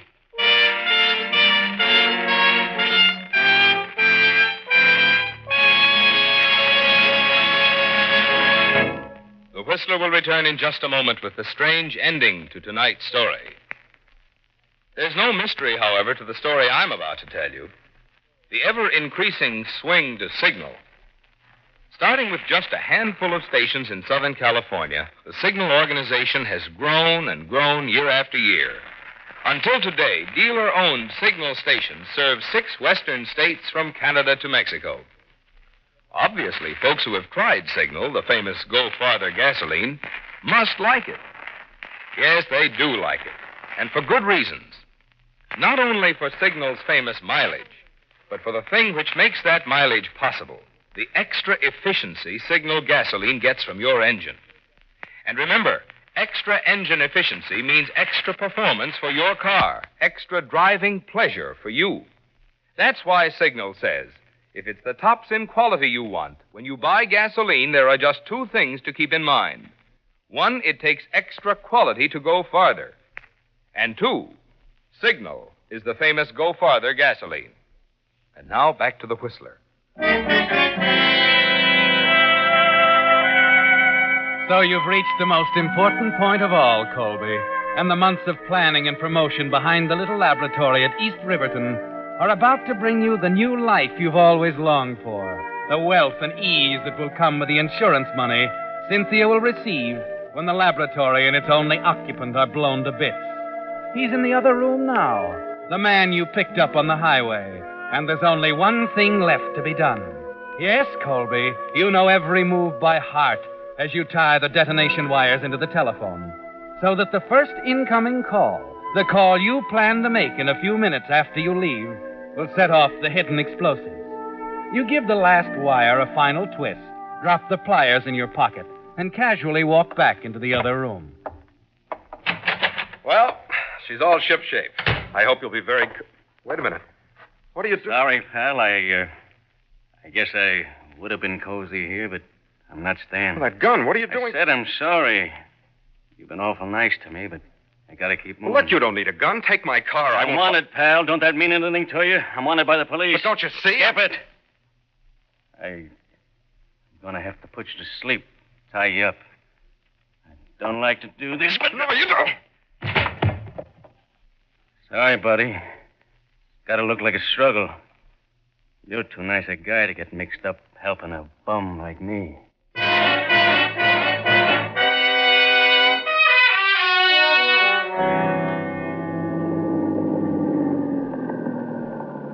Toll bridge, mister. Passenger car's 2 bits. Oh, sure. Just a second. Hey, wait a minute. Hey, Larry. Yeah? Come here. What's the matter, Barney? Better ask this guy. He's driving Colby Fletcher's car. What are you talking about? This car's mine. Don't hand me that. Get out of there now. You can do your explaining at headquarters. I don't give a hang whether the number's unlisted or not, operator. I'm sorry, sir. How many times do I have to tell you this is a police call? Put me through to Colby Fletcher at his laboratory. Very well, sir. One moment. And hurry it up. We got his car down here. I'll ring the laboratory now.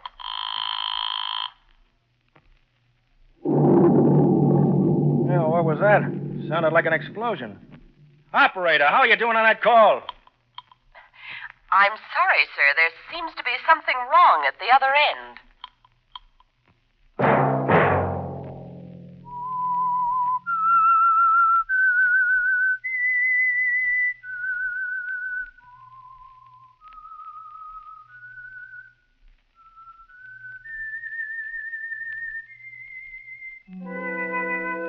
Let that whistle be your signal for the Signal Oil program, The Whistler, each Wednesday at this same time.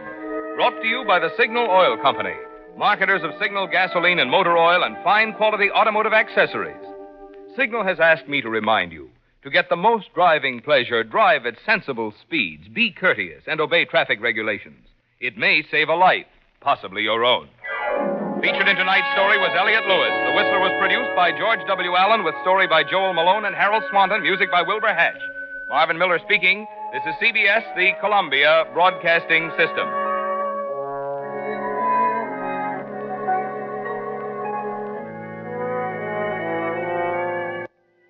Elliot Lewis was all over the map. Not only was he a big actor, doing everything from comedy to melodrama, he also became a producer, director, announcer, and did a lot of great work. And so, and then he would move to the Phil Harris Alice Faye show in what would have to call a feature character role as Frankie Remley. And then later it would be Elliot Lewis.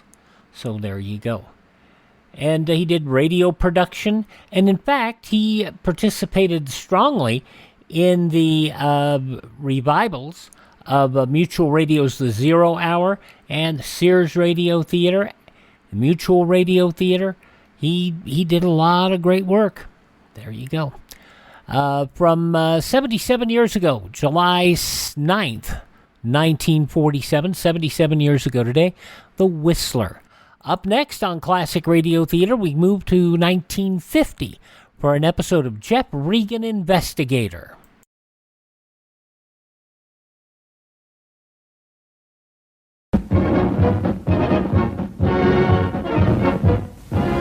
My name is Ronald Reagan. Last year, the contributions of 16 million Americans to the crusade for freedom made possible the World Freedom Bell, symbol of hope and freedom to the communist-dominated peoples of Eastern Europe, and built this powerful 135,000-watt Radio Free Europe transmitter in Western Germany. This station daily pierces the Iron Curtain with the truth, answering the lies of the Kremlin and bringing a message of hope to millions trapped behind the Iron Curtain. Grateful letters from listeners smuggled past the secret police express thanks to Radio Free Europe for identifying communist quislings and informers by name. The Crusade for Freedom is your chance and mine to fight communism. Join now by sending your contributions to General Clay, Crusade for Freedom, Empire State Building, New York City. Or join in your local community. Now on Classic Radio Theater with Wyatt Cox, we head back to July 9th, 1950, 74 years ago today. Frank Graham, Frank Nelson star in this episode of the West Coast program, Jeff Regan Investigator. And the episode has another one of those weird titles. She's lovely, she's engaged, she eats soybeans.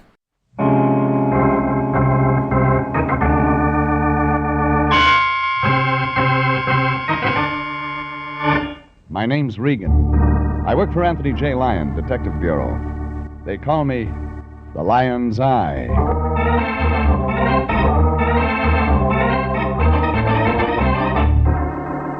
Sunday at 8:30, and CBS brings you Jeff Regan, Investigator, starring Frank Graham as Regan, with Frank Nelson as Anthony J. Lyon.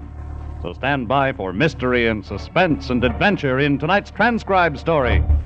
She's lovely, she's engaged, she eats soybeans.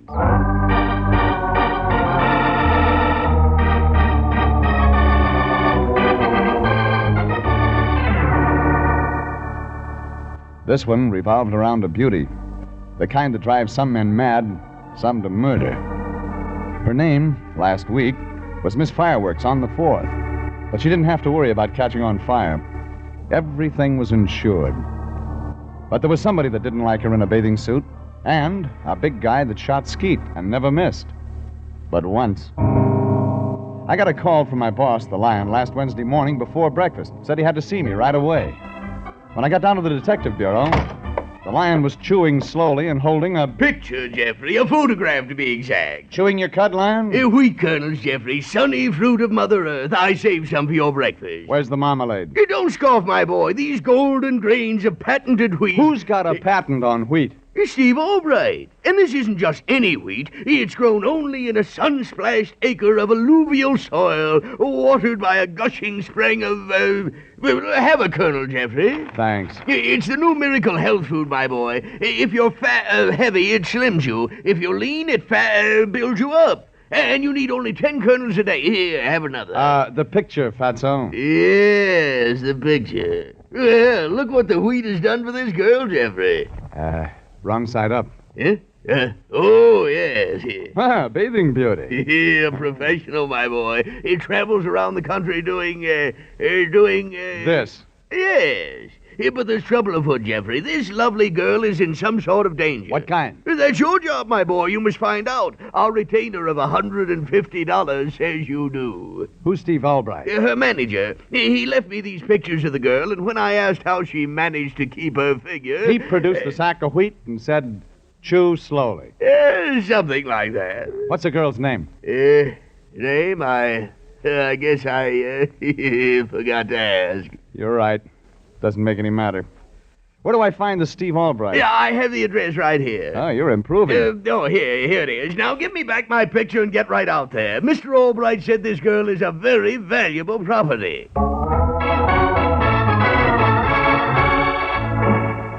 Some photographs lie, but these told the truth. About soft hair flowing down to the waist. A fluted figure, tight in a two-piece bathing suit. If you look real close for it. Now, who'd want to... get a girl like this into trouble. But somebody did. It was afternoon before I could contact Albright. His office was in a small white stucco building back of the Sunset Strip. No elevators. The directory said Steve Albright, Massive Enterprises Incorporated, Suite 3. I found it. The door said enter. I entered. Regan, excellent. The office was one room, a desk, and... Steve Albright is my name. Perfect. Glad you got here so soon. Excellent. Glad to know you. Wonderful. You're thinking this is a small office, that Massive Enterprises is broke. I ask you to examine the books, Mr. Regan. You've paid us. They're somewhere in this drawer. Oh, here they are. Excellent. Where's the girl? We'll come to her, fine. Grand. The books. You see? I go back to 1948. That's when I found her. What do you call her? Actual name, Jerry Shoulder. Marvelous. But no one knows her by that name. As you can see in the books, Mr. Regan, it's always something like Miss Gold Coast. Mm-hmm. See, Chicago, $1,436.56. 2 days' work. Pictures, endorsements, radio shots. Mm-hmm. Good money for 2 days' work. Jerry was Miss Coal Tar Derivatives for the Duplan Manufacturing Empire. $2,769.84. In 3 days. Marvelous. Of course, the flower festivals and all have a bathing beauty contest, but they find it's much simpler and more advantageous to have a professional win. She knows how to pose, she knows what to say and do, and, of course, she's more beautiful. Makes sense. You say she's in trouble? We did very well in Kansas City as Miss Ground Round for the butchers. I want to know about now. Well, since we've been here, Mr. Regan, there have been innuendos, threats against her life. Why? I don't know. Well, here, you can see from a picture. You left pictures of her with Lion, I'm convinced. I mean, Mr. Regan, it's seldom that a girl comes along who has all delightful. I mean, it's insured. Insurance is a wonderful business. Yeah, $100,000 overall. And Lloyd's of London will pay $10,000 if she injures those legs of hers. Mm-hmm. You want me to act as her bodyguard, eh? Precisely, Grand. Delightful. That is, if you feel you can resist her. You see, Mr. Regan, her value as a professional bathing beauty is ruined if she gets mixed up with men. Marries. Uh-huh. You, got a policy on that, too? $50,000. I promise I won't marry the girl. Your big job is to keep men away from her. What man? His name? Banyan. He's tall, good-looking. Yeah, I know him. It's cheap racketeer. Oh, excellent. Then we can do business.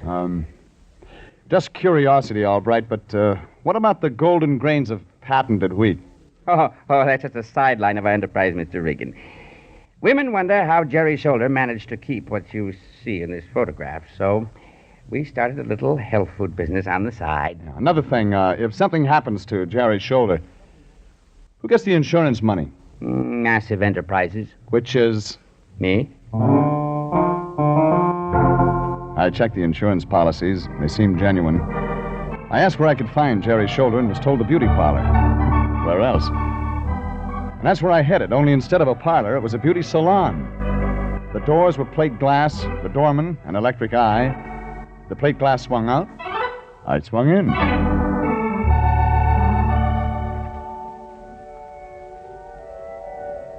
I sank into the deep rug like it was something alive. The place was wired for music. There were flowers and a statue of Aphrodite, life-size, standing in the fountain. The official greeter was Trey Chick in ascot tie and cutaway pants. What's it to you, Mac? He said, noticing my glance. You maybe want your hair done? If you don't mind my asking, why are you working here? The slick dames gotta get their kicks. I remind them of Humphrey Bogart. Oh, yeah, sure. Well, now, Humph, could you tell me... My name is Mungo. Who was that? Just a dame getting beautiful. You was Aston? I'm looking for a girl named Jerry Shoulder. All right, wise gang. In here. Mr. Banyan will want to talk to you. The big guy rammed his shoulder into my stomach, then grabbed my arm and twisted it behind my back. He opened a door and shoved me into a room. He locked the door from the outside. There was another door, and it was locked, too. I looked around the room. It was like a medieval torture chamber. Weird racks and iron maidens connected to steam pipes. Metal rollers and headless horses. All to change nature's idea of what a woman should look like. I tried the door again. This time it opened. Only someone was coming in. She was young. She was lovely. She wore a bathing suit.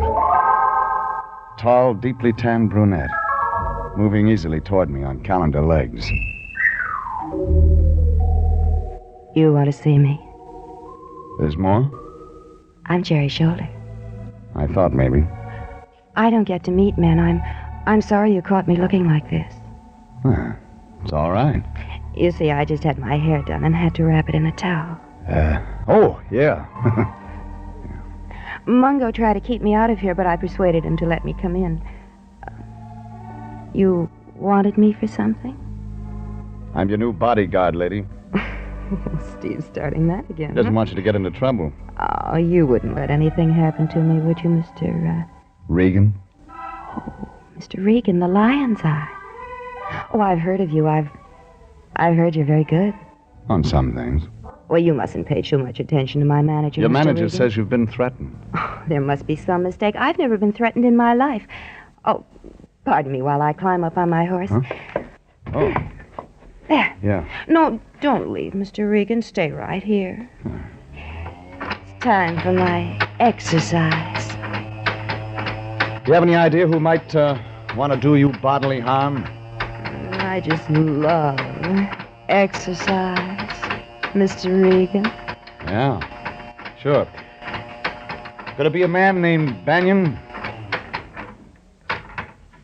Mr. Regan, you've got to help me get out of this place. You man, come here. There was a woman standing in the doorway. There was a gun in her hand. I know how to use this. Get away from her. She motioned me toward the door. I obliged. Then we were in the hall, and I noticed the woman was holding the gun awkwardly. The safety was on. You men are all alike. Yeah, they tell me. Now, give me the gun. You stay away from Jerry. The gun. I'll just put it back in my purse, but you stay away from Jerry now. The woman dropped the gun into her purse. She wore a plain, hugging jersey dress. Gray hair in a bun at the back of her head. The kind of a woman you see in bars. Late.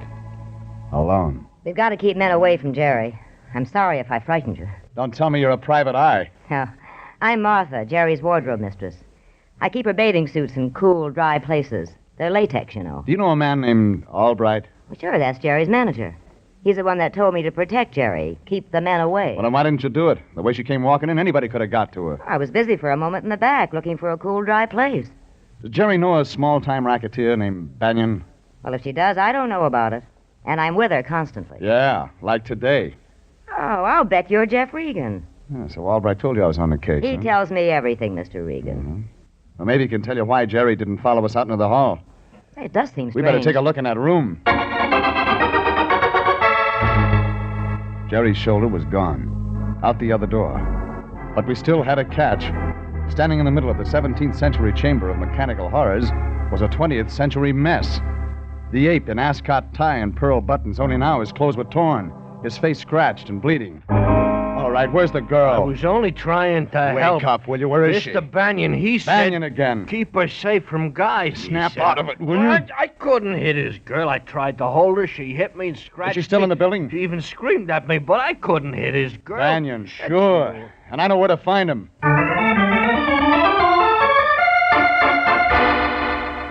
Banyan operated out of the 7 Club, but when I checked, he wasn't there. I finally caught up with him outside of town, in a spot hidden from the highway. A country club. A gambling joint that featured bare-knuckle bouts, cockfighting, and now, Banyan, with a shotgun in his hands, shooting skeet. Pull! Dead duck. Nice shooting, Banyan. Talking to yourself, Banyan? Huh? Oh, Regan. Shooting clay pigeons a little out of your line, isn't it, Banyan? Clay pigeons? You never know which way they'll fly. Sharpens the eye. Pull. Yeah. Makes it easy when you're trying for a larger target. Nice spot you got here. Doesn't belong to me if that's what you're after. No.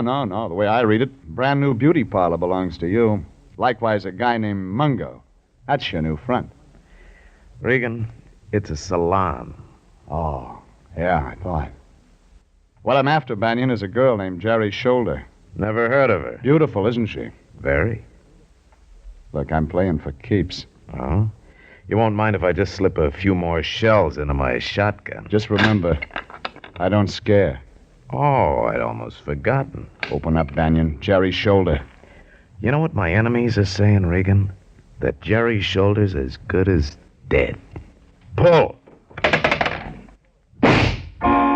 You missed. This time. I checked the club grounds. No Jerry's shoulder. She wasn't with Banyan. I headed back to L.A. fast.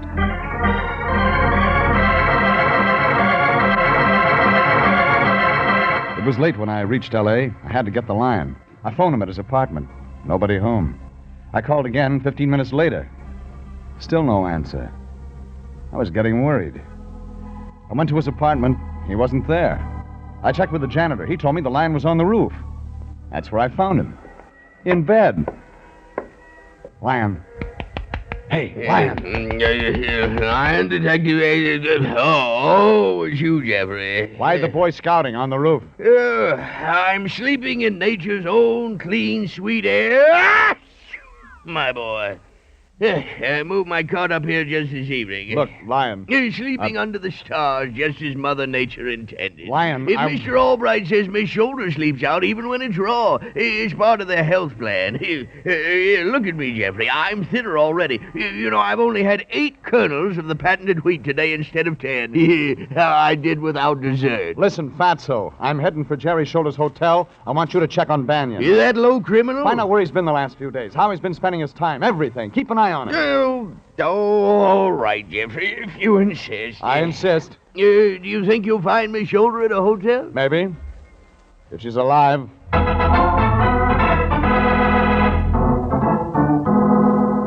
I dropped the Lion off at police headquarters to get a rundown on Banyan. Then I drove to Jerry Shoulder's apartment hotel. The street was quiet and deserted. Most of the windows were black, just a few lights here and there. Patio balconies. Very swank. Inside, there was a self-help elevator. I went up.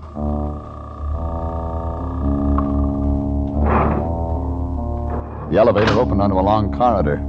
A small night light down at the end. The room was 306. I was almost at the door when the door banged open, and coming at me fast was that mug from the beauty parlor, Mungo. Get out of my way! No, brother, not this time! My fist found his stomach as soft as pie. He doubled and fell. I jumped over him and ran into the apartment. The lights were on. The living room was empty. I tried the bedroom. The light was on in there, too, glaring white on what I didn't want to see. There was a body lying across the bed. Not Jerry's shoulder. A man's body, a bullet through his chest. The dead man was Steve Albright. The ripped sheet that covered him was stained purple.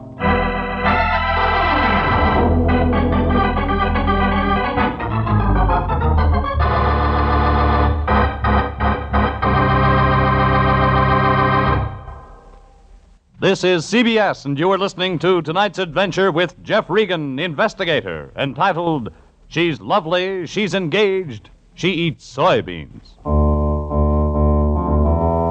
Steve Albright was dead in Jerry Shoulder's apartment, a bullet hole in his chest, and what looked like purple acid burns through the bedclothes. I'd caught Mungo, the well-dressed ape from the beauty parlor, coming out of the apartment door, and I knew that Mungo worked for Banyan, the racketeer. Albright had hired me as Jerry Shoulder's bodyguard. He'd have done better to have hired me as his. I called Candid at Homicide. Now, the police photographers were gone. We were waiting for the coroner. Candid sitting on the bed next to Albright's body. Candid was eating Fig Newtons. Well, I'm glad you held on to Mungo, Regan. You think he did it, Candid? Open and shut case. You know, Jerry's shoulder was insured, but plenty. Yeah, you said. I called the night number of the insurance company right after I called you, Candid. They said all their policies were in effect but one. You know which one? I'm not interested, Regan. I've got the killer. It was the one that would have paid off to Albright. The deceased. If Jerry had married. That policy lapsed a month ago. Well, my insurance is always lapsing. Yeah, well, this one lapsed because Albright married Jerry Shoulder himself. What? The company wouldn't pay on that. And Albright couldn't let it out because there's no such thing as a married bathing beauty. So Mungo was nuts about the dame. She gives him the come on. He finds out about her being married, comes up here and... And? Have a Fig Newton, Regan. They're real fresh. And? Well, he was going to kill the girl, like they all do, Regan. You know that. But Mungo gets real mad when he finds her husband in her bed, and he knocks him off. Mungo denies it. They all do, Regan.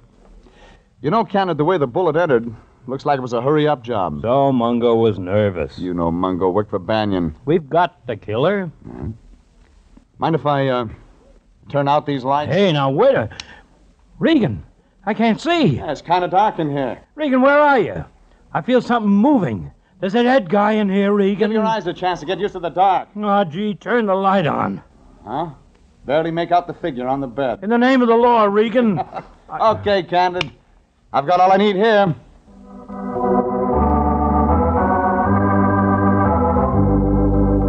I left Candid and the dead man and headed for my car.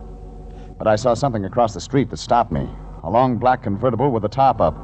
Over the wheel, I could see a face. Banyan. I ran across the street, grabbed the door handle just as the car started to move, opened it, and pulled the handbrake. Take it easy, Regan. You're liable to get hurt. Are you waiting for someone, Banyan? What I do's my business. Been up to Jerry's apartment tonight, Banyan? Cops having a ball over there, Regan? Yeah, a real party. They're serving refreshments. Fig Newtons. I stopped laughing in 29. Maybe you've been in the building. Just got out. You were leaving without saying goodbye. Where's Jerry's shoulder, Regan? Let's look in your car trunk. If anything happened to that girl, I'm holding you responsible. Put that gun away. She's the only clean, decent thing I've ever had in my life.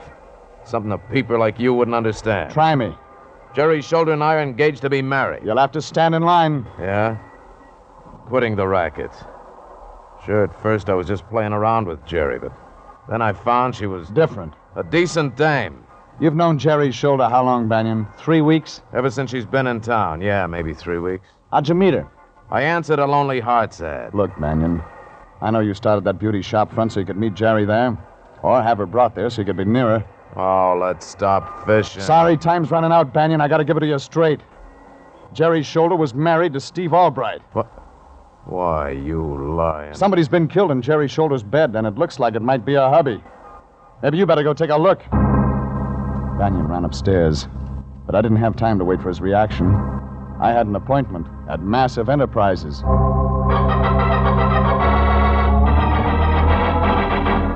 It was 4 a.m. now. A clear sky, pouring cold moonlight down on the deserted stucco that housed Massive Enterprises Incorporated. The outside door was open. Steve Albright's office was locked. It opened on the third key. I tried.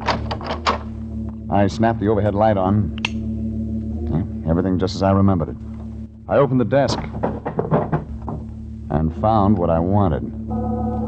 When Steve Albright had said that Massive Enterprises consisted of himself, he was almost right. The health food sideline was in the name of Martha Highgate. I used the phone to raise the line. Tried every place I thought he might be. Then tried the office of the Detective Bureau. Yeah, Anthony J. Line, Detective Bureau. Anthony J. Me, Line. Fatso. Oh, Jeffrey, my boy. I've been trying to locate What'd you get on Banyan? That's what I wanted to tell you. I picked up his trail at the 7 Club. He was with Jerry's shoulder. Well, yeah. Yeah, I just talked to Banyan. I'm not surprised, Jeffrey. I took his girl away from him. Jerry's shoulder? Yes, when they came out of the club, Banyan went to get his car. I spoke to Miss Shoulder and told her she was in great danger. Showed my credentials, and she came with me. With you? Yes. Oh, she's a very nice girl, my boy. She said she's had to go around with Banyan. He practically forced her to accompany him. Where's Jerry's shoulder now? Well, she was here at the office up until an hour ago. We had a midnight bite of wheat and quite a nice chat. She's gone? Well, I was out getting a drink of water, and when I came back, she was gone. Anything else on Banyan? Oh, yes. There is no Banyan. Come again? Banyan is just one of the aliases taken by a hoodlum whose real name is Highgate. Highgate? And he has an older sister named Martha. Yes, but how... That's all I needed. Thanks, Lion. It began to make sense. When Banyan saw Jerry's shoulder had run out on him, he phoned downtown to Mungo, had Mungo check her apartment. That's where I found him. I looked through Albright's desk and found Martha Highgate's address. It was the Ronda Hotel. When I got there, the room clerk was smiling. Room 405, Regan, but you won't find Martha Highgate up there. Who will I find? Smooth dame. Must be a friend. Had a bottle and some ice cubes sent up just a little while ago. Celebrating. Celebrating? Wearing a bathing suit.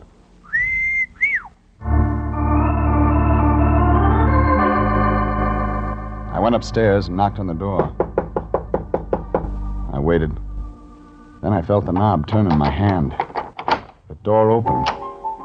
And there, in a tight-fitting bathing suit, stood... Oh, come in, Mr. Regan. Hey, wait a minute. You're not Jerry Come Shoulder. in, Mr. Regan. The room was dim, in pink light. There was a rosy globe hanging down from the ceiling. A phonograph was playing. And the woman was the bathing beauty's wardrobe mistress, Martha Highgate. Drink, Mr. Regan. No thanks, lady. Oh, don't you like me? Just a little. I'll like you more after we talk. Do you like me in this light? See, I've kept my figure young, Mr. Regan. You can't cheat Father Time with a pink light, lady. My hair looks almost black if you don't stand too close. It's long, Mr. Regan. You even had the bellboy fooled with that bathing suit and your hair down, Mother. I'm Jerry's shoulder now. It'll take more than wishing to give you what she has, lady. Maybe a little drink will improve your eyesight. No one's eyesight's too good in a darkened bedroom, Martha. Bedroom. You loved Steve Albright, didn't you, Martha? Love Steve? Oh, sure, and he loves me. Yeah, he did all right by you, too. Made you part of massive enterprises, gave you a cut of the profits. But that wasn't enough. You wanted him. I've got him. Oh, no, lady. Somebody's got him now, but not you. Not Jerry Shoulder. Steve Albright is dead. Dead? One thing, lady, you didn't know that Steve and Jerry were married. Stephen. Jerry. Yeah, you should have turned that bedroom light on before you threw that acid. What do you mean? Jerry was on a date tonight with your brother. No. You killed Steve Albright, her husband. Steve. You made certain with a gun. But you couldn't stand the thought of Jerry's shoulder looking beautiful even in death. So you used acid, too. I can use this gun again, Mr. Regan. Oh, no, you won't use it again, Martha. You're a one-time gal. You won't kill again. Don't try me. Give me that gun, Martha. Stand back. Give it to me. All right. The muzzle blast was hot on my face. But Martha was still a poor hand with a gun. The bullet went wild, and I had her by the arms tight. Get your hands off her, Regan. Banyan. Oh, honey, I knew you'd come. I knew you wouldn't let me take him. All right, give me the gun, Regan. One inside your coat, too. That's right. You won't get away with this, Banyan. What's Regan doing here, sis? Shoot him. Kill him, honey. What's Regan doing in your room? Well, he was going to take me in for killing Steve Albright. But now you won't let him. You won't let him, will you, honey? Why the bathing suit? She went up there to kill Jerry's shoulder, Banyan. Why the bathing suit? I'm as beautiful as she is. Jealousy, Banyan. Your sister wanted Steve, but he fell for Jerry. How about it, sis? I wish now they'd been together tonight. I didn't know they were married. I'd have killed both of them. That's why I threw Jerry at you, honey. You wanted her, and I wanted to get rid of her. Oh, gee, I'm glad you showed up, honey. Now, come on, kill Regan. Come on, shoot Regan. No. That's not the way it's going to be. All right, Regan, here's your gun. Thanks, Banyan. What are you doing? You're my brother. You can't do that.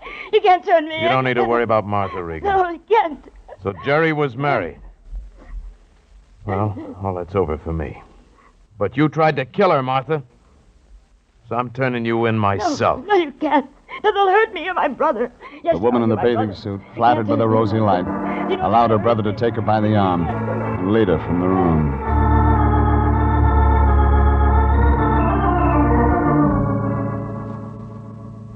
Banyan delivered his sister to Candid down at Homicide. But to make sure, I followed Banyan's car all the way. Too bad about Banyan. Jerry was the only good thing that ever happened to him in his life. But it happened too late. Anyway, Candid finally found the scared Jerry Shoulder, released Banyan's sidekick, Mungo, and that put a period. It was 10 in the morning when I checked in at the office. The lion was singing. There was a boy, a very strange, enchanted boy. Oh, nature boy. Oh, Jeffrey. Still packing away the wheat, Fatso? Oh, yes. Yeah, notice how much weight I've lost already, my boy. You know, this morning I saw my cheekbones for the first time in years. Oh, eyes sunken, color gray. Jeffrey, I've never felt so healthy. Yeah, I've been eating nothing but golden grains of patented wheat. Patented. Yeah, patented. You know, Miss Shoulder eats nothing but health foods, Jeffrey. Last night she recommended a health food restaurant where we might have lunch. The Grated Garbanzo Grotto. Fine. It serves nothing but the finest dried soybeans. Good. Yes. Raw cabbage. Delicious. Delicious. Choice beech bark. Yummy. Yummy. Yeah, I knew you weren't touching any other kind of food. Oh, health foods, Jeffrey. Nature's boon to mankind. That's why I turned down the invitation for you. Moated mango. Invitation? What invitation? Of course, I'm going. You're going where? Candid's barbecue out at his place. You were invited, but I knew you wouldn't be interested. Barbecue? No, you wouldn't want hot buttered corn. Corn? Rich Caesar salad. Salad. Mounds of golden brown French fried potatoes. Oh. Steaks 4 inches thick. So long, Lion. Jeffrey, wait for me!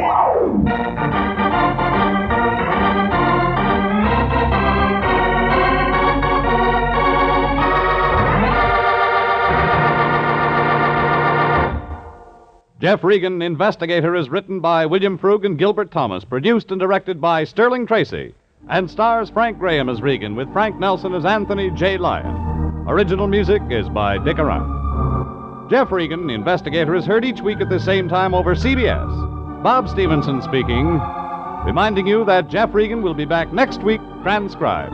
This is CBS, the Columbia Broadcasting System.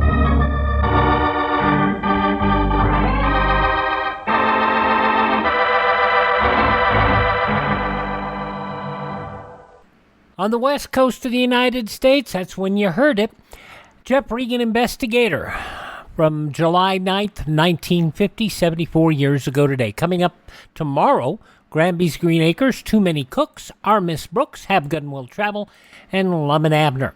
But coming up in a moment, Superman.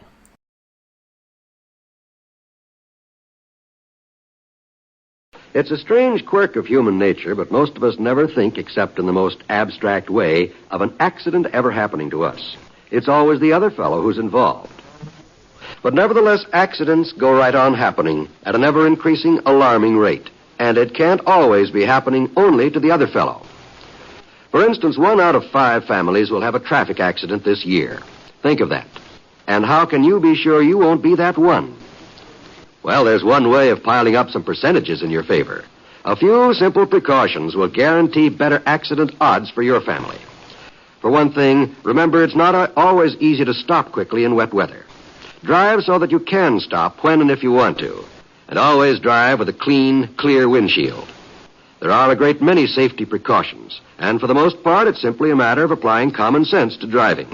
Just remember to drive as if your life depended on it, because it does. To support our program, visit our webpage at classicradio.stream.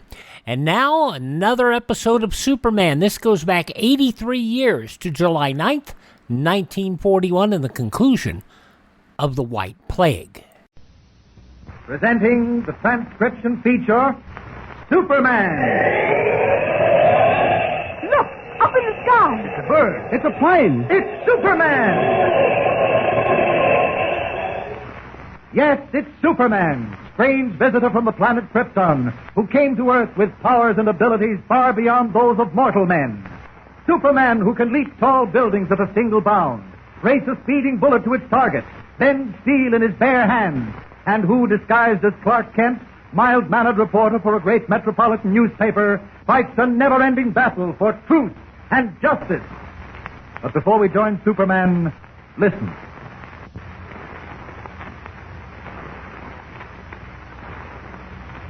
And now to our story. Faced with the problem of clearing up the mystery surrounding the Bartlett logging camp, Father Malone, a strapping Northwoods priest, has taken matters into his own hands. He has asked all the terrified lumberjacks to meet him in the camp office, where, once and for all, he intends to expose the legend of the White Plague, said to be responsible for all that has happened.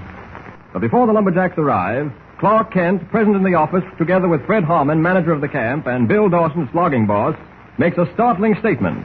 Listen.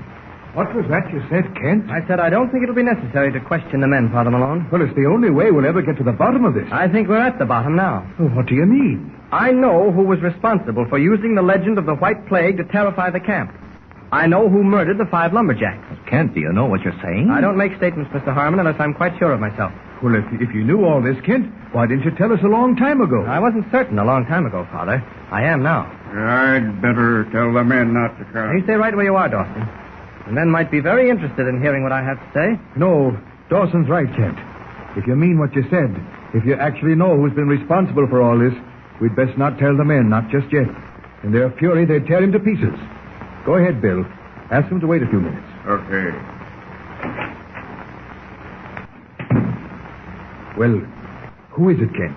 And why did he take the lives of 5 good men? I think we'd better wait until Dawson comes back, Father. Kent, are you sure you know what you're talking about? Are you sure you're not about to accuse a man of crimes he hasn't committed? Don't worry, Mr. Harmon. No one will be accused falsely. All right, here's Dawson. Benner's sitting on powder kegs. Any minute now they're going to blow sky high and there'll be no holding them. Go ahead, Kent. You see, we haven't much time. Who was responsible for this crime against heaven and earth? Well, telling you isn't as easy as all that, Father. I'll have to go back and trace what happened step by step. You'd better sit down, all of you. It may be a long story. You'd best cut it short, Kent. You heard what Dawson said about the men. I'll try. Now, all of you know how Jimmy Olsen and I happened to be here. We were invited to spend a vacation at the camp. That's so, isn't it, Mr. Harmon? Oh, yes, of course. Mr. Bartlett wired that you were coming. That's right, and you wired back telling us not to come because of trouble. However, Jimmy and I weren't notified until our train was pulling into Mulvey. We decided to pay the camp a visit and return to Metropolis the following day. We've been here since. Is all that necessary, Kent? I'm afraid so, Father, because it proves that Jimmy and I were responsible for everything that's happened at this logging camp. Kent, are you mad? Have you lost your mind? This ain't no time for joking, Kent. I'm not out of my mind, Father, and it isn't a joke, Dawson. As much as I hate to tell you this, I'm convinced that if Jimmy and I had gone back to Metropolis without visiting the camp, everything would have been all right.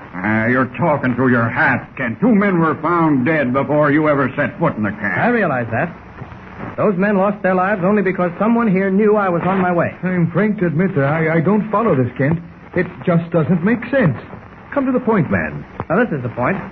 The person responsible for all that has happened thought I had been sent up here by Mr. Bartlett to spy on him. He had a guilty conscience because of something he had done, something he had to hide at any cost. And you mean to say, Kent, that he took the lives of 5 men to hide that something? Yes. He used the legend of the White Plague to throw fear into the camp, hoping probably that the loggers would quit. The camp would be disbanded and there'd be no knowledge of this crime. Who was this fiend in human form, Kent? I'm coming to that, Father. In the first place, I'd like to say that this man did not work alone. He had a partner who suffered the same fate as the others because he knew too much. You mean he was one of the 5? Yes. He was Kurt Travers. Travers? I don't believe it. Just because the man is dead and can't answer the charge. He won't have to answer it, Mr. Harmon. His partner is alive. He'll answer for Kurt Travers. Dawson. Huh? Yes? You remember what happened when Gaston, the French-Canadian, disappeared. You told me about it.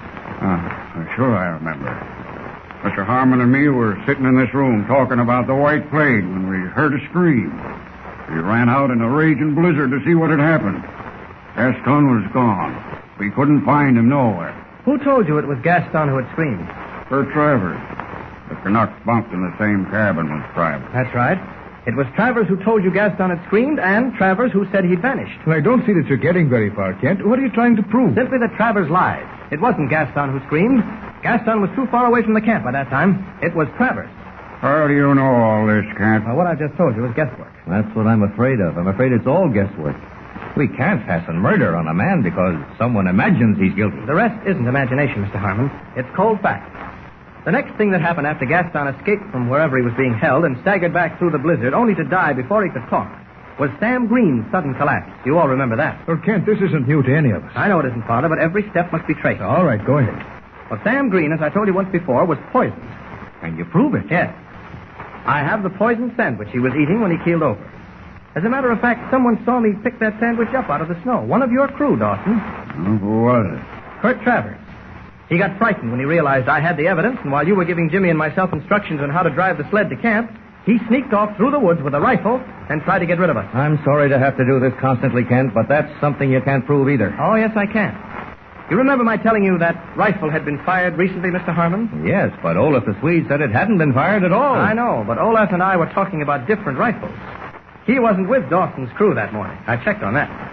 The rifle he returned hadn't been shot, but the one I picked out of the corner had been. But you're not certain Travers fired it, Kent. Well, if you mean I have no eyewitness, Father, you're quite right, but let me finish. After the shooting incident, Nancy Harmon and young Jimmy disappeared. We traced their footprints in the snow, and they ended abruptly, as though someone or something had snatched them both up into the air. It was puzzling and mysterious, just as it was intended to be. Things were getting a little too warm for the guilty person, and he and his partner decided to use the mysterious disappearance of Nancy and Jimmy to break up the camp. Well, that still doesn't explain how they disappeared, Kent. Yes, I myself saw their footprints in the snow. They just stopped short. Would you like me to tell you how that was done? It's an old trick. How was it done, Kent? With 2 pair of shoes, one belonging to Nancy, the other to Jimmy. Really? I don't know whether any of you ever noticed, but Kurt Travers had very small feet. As a matter of fact, he and Jimmy wore the same size shoe. It was a simple matter for him to create those footprints and then back up on them. But, Kent, I must say this is all a little hard to believe. Yes, I'm afraid so. Now, Mr. Harmon, you remember when we discovered the footprints, Dawson and I went on to the Pine Woods while you returned to camp to search the cabins? Well, yes, I remember. Well, just as Dawson and I were about to enter the woods, we heard shots. We rushed back, and you had been shooting at what you thought was a giant bird. I didn't have to think, Kent. I saw it with my own eyes. That's one thing I'm sure of. Well, you failed to hit the bird, but one of its feathers came floating down. You found it. That's right. I showed you the feather, Father Malone. What did you tell me it was? A tail quill from a large turkey, bleached white. But that's impossible. Nothing is impossible, Mr. Harmon. I got a question I'd like to ask Kent, if you don't mind. Not at all, Dawson. All this you've been telling us sounds mighty good. There's one thing don't sit right. What is it? Why didn't this guy you're talking about, whoever he is, get rid of Nancy and the boy instead of leaving them in a shack in the woods with a fire going in the stove? If, like you say, he killed 5 men, why'd he take such good care of them two? That's a very sensible question, Dawson, and I'm glad you asked it. I'll tell you why. For this reason. Although this man we're talking about was desperate, he wasn't desperate enough to take the life of his own daughter. What? Are you mad? Are you accusing me of... Do you know what you've said? I know exactly, Father. Yes, Mr. Harmon. I'm accusing you of being responsible for everything that has happened in this camp. Well, the man's insane. He's out of his mind. It's a serious charge you've made, Kent. I realize that, Father, and I can prove it. Less than an hour ago, a cabin went up in flames. We know it had been saturated with kerosene and set afire. It was done to get rid of Travers because Mr. Harmon here was afraid we were on his trail and he couldn't run the risk of Travers talking. That's a lie. Father Malone, I demand Just a minute. Do you deny that you set fire to that cabin, Harmon? Of course I deny it. I was asleep through it all. I heard nothing until you and Dawson came into this office. That's what you told us. Bill, you going to let this madman accuse me of murder without doing something about it? What makes you think Mr. Harmon set that cabin afire, Kent? I don't have to think, Dawson, I know. Now try and remember what happened when we walked into this office after we discovered how the fire started.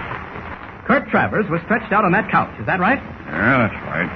Harmon was standing over there, looking dazed. Yeah. He asked us what had happened, and we told him. I stepped over to the couch to look at Travers and found he had passed away.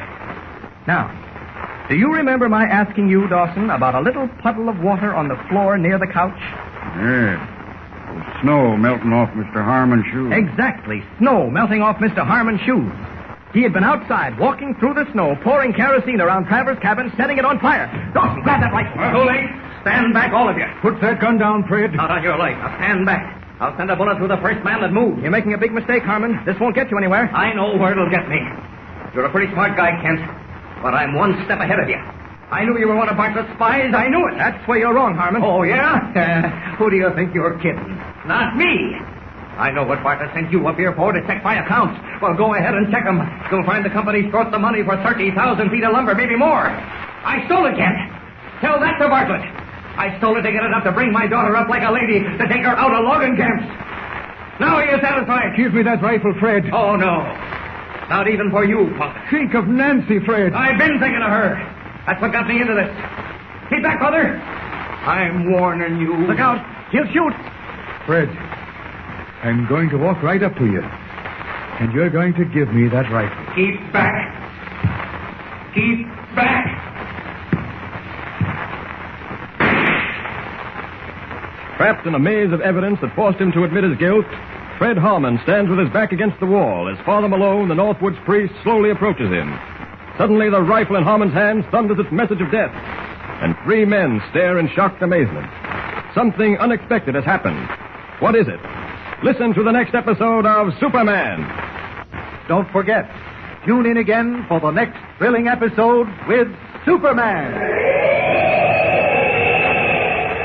Look, up in the sky. It's a bird. It's a plane. It's Superman. Superman is a copyrighted feature appearing in Action Comics magazine. And another episode of Superman will be coming up on Thursday here on Classic Radio Theater with Wyatt Cox. Have yourself a great Tuesday. We will see you tomorrow with more Classic Radio Theater I'm Wyatt Cox.